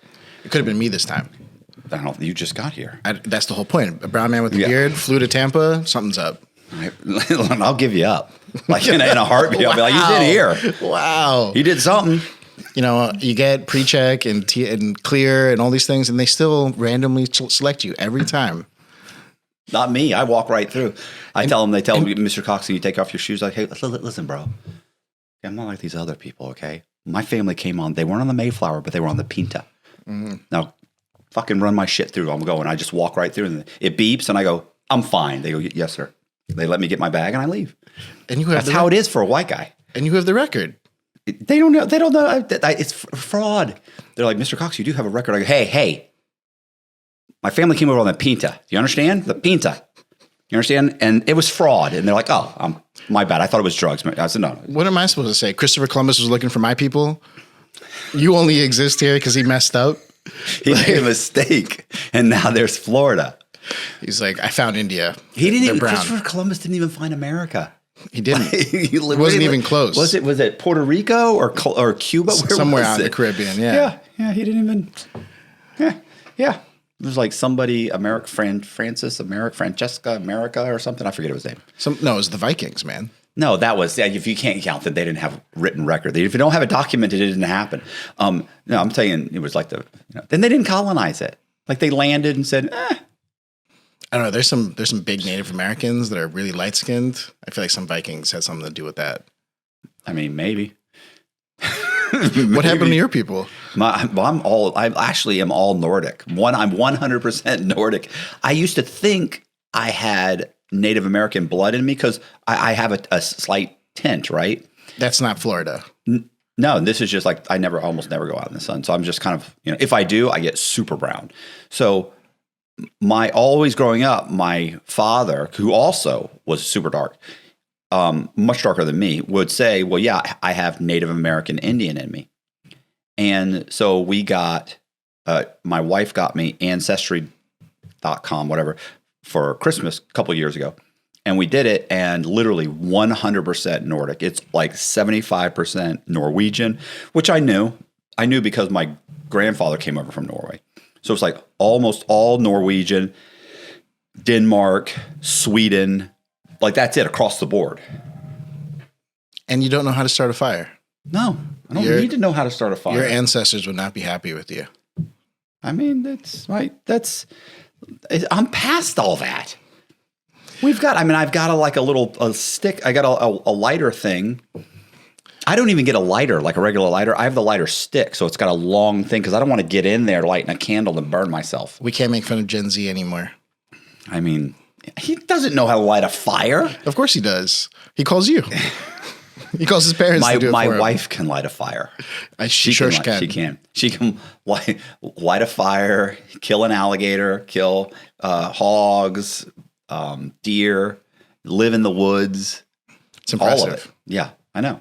But, you don't really need those skills. I feel like that's a waste of... Until you do. Well, I mean, yeah, but like I said, once again, we had this conversation. If the apocalypse comes, I don't think I'm going to survive to get to the point. She sees her in The Walking Dead. She sees herself as the survivors, right? Like she's a member of the cast, and I'm like an extra as a Walking Dead. I think if there's a nuclear bomb that hits, like I'm wiped out in the first wave. She sees herself surviving and restarting civilization. No, 100%. She will be one of the survivors. Yeah, I don't want to do that. Like I want to be right under the bomb. Listen. I almost never go outside. I love air conditioning. So you're saying if podcasts didn't exist anymore, you don't want to live? I mean, I could probably go back to fraud, which would be super cool, but I don't want to do that jail time. We got to wait 5 months, right? And then maybe? I got 4 more months of probation. Listen, this chick's all over. The last 4 months, I haven't seen, it was like a couple of years, I didn't see any of these people. I got a phone call like every 2 months, because of COVID, they like let you kind of loose. And then now they're tightening up the reins. Now she's calling me up, asking me questions about stuff. Like, what is this? What's that? Why didn't I get this bank statement? What's going on? Did you take out a credit card? Is that a credit card? I'm like, my God, leave me alone. Like, what happened? Why did you suddenly get interested in me? I'm almost done. The system's tough, man. Once they get their claws in you, they don't want to let you out. No. We'll see. We'll see what happens. Besides, this seems like it's working. I'm good. As long as I'm going to play this out. As long as Colby doesn't mess up, I feel like he's going to mess up something and they're going to take my whole channel down. That's what I think. Colby's going to leave something in there, put a clip in of a naked woman or something, and boom, they just take everything down. I have a buddy that happened. We might get 20 million views on that one clip. It could be worth it for the clout. No, I'm good with a nice little slow. But what are we doing? What are we talking about? You came to America. Let's get back to America. Immigrant child. How old were you? 10 months. We had to wait for all the appropriate vaccinations and everything that happens. And then my dad had an older brother who was already in the country, and so he sponsored my family. And what ends up happening is once you get here, you then have to find work, right? You're going to, at that point in time, say that you have a job or whatever it is that you're doing. Right. But it's very tough for an immigrant, and this is 86. to find work in this country when you don't have an American degree or anything like that. So my parents actually ended up rotating around different family members in the country, and they eventually settled in Queens, where my dad went back to school to get another degree, and my mother was just a grocery cashier person, just to pay through school and everything like that. And then his first job was a civilian contractor in the military. Okay. Okay. So he ended up becoming a computer programmer, Indian guy, computer programmer. Of course, that's a given. Right into the what you'd expect. And as a civilian contractor, we moved around like crazy, wherever his contract was and whatever we had to do. So I actually ended up moving 7 different times in 5 years. So as a little kid, how old were you? Kid. This is first grade all the way up to 6th grade. I graduated elementary school twice. Why? Just because the first time I moved, elementary school ended at 5th grade, and the second time I moved that year, elementary school ended in 6th grade. So I think you go up with the big kids, you have to go right back with the little kids. It was quite entertaining. I was gonna say like the biggest employer of Indians is Indians, right? I don't know. White people love us. I don't. I feel like white people employ a lot of Indians because we do like to work, and there's something about our work ethic. It's funny because like there's all these little enclaves of suburbs here are like predominantly Indian, all back here, and they all have big, massive houses. I mean, they're huge. There's a ton of Indians. Like we'll walk around the neighborhood. Jess and I will go, I'm going to say jogging. You have that age, right? Power walking. I think they call it. It's walking, jogging, walking. Okay. So we'll go around it's like a 1 hour. Oh, a 1 mile lap, and we'll go around. And I'm telling you, and these are the poor ones in this neighborhood. Like this is right. This place is what is this like middle class, right? These houses, upper middle class, like this is these things go for around $450,000. So, but I mean, the multi-million-dollar ones, it's all Indian. So they're doing something that's working. I mean, if only it's what we did in the 80s that turned out these families having the homes that they have now, right? I mean, I don't know. I talked to they built those houses on the backs of of my parents. I don't know about my parents, but I know that saving was a big deal for immigrants that came to the country in the 70s, 80s, and 90s. And so there's a bunch of statistics about it, right? Where, Asians and other immigrants that come here, they would literally spend maybe 1/8 of their paycheck to live, and then like 3/4 of their paycheck would go into savings. Mm-hmm. And then the ability of compounding. I mean, you know all about this in finance, right? I mean, they just figured it out before everyone else. Not me, though. My parents, they were the smart ones. For me, it was always about figuring out what my next hustle was going to be when I had a chance to start hustling and figure out what I was going to get to the point where I would eventually be a millionaire, because that was the dream, right? All of us young immigrant kids were just like, well, I don't want to be a computer programmer. I don't want to go to like the doctor engineering route that my parents were forcing me to get into. And I mean, for me, it was being a musician. It was where it kind of started. I mean, I sold some weed, I tutored, and I wanted to like talk to girls. Right. So you can imagine, as an Indian kid growing up, I skipped a grade, which just happens with whatever it was in the schooling system. Because my parents started teaching me math at the age of like 2, right? Like doing like 1 + 1s and all that kind of stuff. And I ended up getting into like high school at the age of like 12 or 13 and figuring out, how to talk to girls at that age when like your balls hadn't even dropped yet. Right. It's impossible. They don't want to talk to you. Right. But you go to like a high school dance and everyone's talking to the DJs. Right. And so I was like, I have to learn how to be cool like these guys. So I go up to these DJs. I'm like, hey man, would you teach me how to spin? Because like I know music, because I'm illegally downloading every song I possibly can and burning CDs. I know Kobe doesn't know what a CD is, but this thing that you would put music on, right? And figuring out what I was going to do to like. I think they're coming back. Actually, CDs are coming. There's back. No way. Yeah, but for computers, like their computer CD, because you can. I just saw something the other day on it. I don't know. It was a TikTok. They were like, no, they're coming back, but it's not for music. It's like a CD that goes in the computers now, and it can hold like tons and tons of data or something. I could be wrong. I've been wrong before. I could be wrong. But anyway, go ahead. I'm sorry. So you're burning CDs. People don't come to this podcast for tech advice. No, they don't. Listen, if you're expecting professionalism or accurate information, you need to just move on. So pretty much these girls aren't giving me the time of day. So I teach myself how to DJ from joining a DJ crew. And it's a bunch of these South Asian DJs. You'd be surprised how big the Bollywood music and party scene was back then. Right. And I mean, this is around the time when Bad Boy was just kind of like growing and blowing up in the New York scene.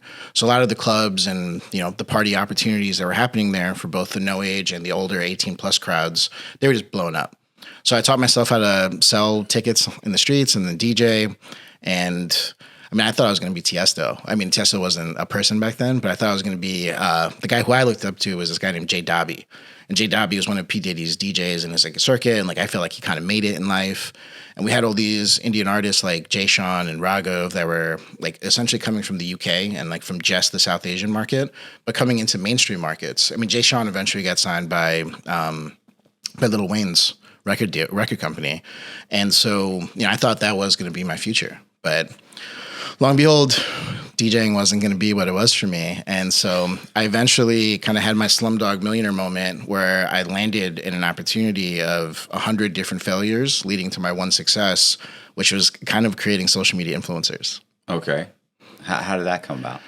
So, I mean, a little backstory here. I went to college, got the degrees and all that kind of stuff. And I went to school for finance and I got a minor in astronomy, not astrology, because I had all those AP courses and stuff. Right. Do you know what AP courses are? No. Okay, so like they eventually had like these college courses in high school that you could take, and then they would give you credit once you got to the college space and everything. Right. So I graduated early, and in college they were like, hey, you could take these extra courses and like go down this other science route. I know that would have made my parents happy, but I was like, screw this. I want to get out of here as quick as I can to start making money. So, I mean, throughout my career, I had tried everything from tutoring to distribution. In distribution, I'm talking about like shipments and like picking up packages and stuff like that. Not the kind of distribution that people in your circles are talking about. But I eventually became like a mortgage agent, real estate broker, like a whole bunch of different things throughout my career. And I mean, it push came to shove. I ended up in the financial world doing an internship at Merrill Lynch, and I hated it. I was staring at 4 monitors of Excel, and I was like, I'm going to kill myself. This is not going to pan out for me. This isn't the life. But as a DJ, long and behold, you don't make money unless you're the guy bringing people to the party. So I taught myself how to graphic design, computer geek, Indian guy, surprise, surprise. All right, you ready? You ready? Okay. Hey.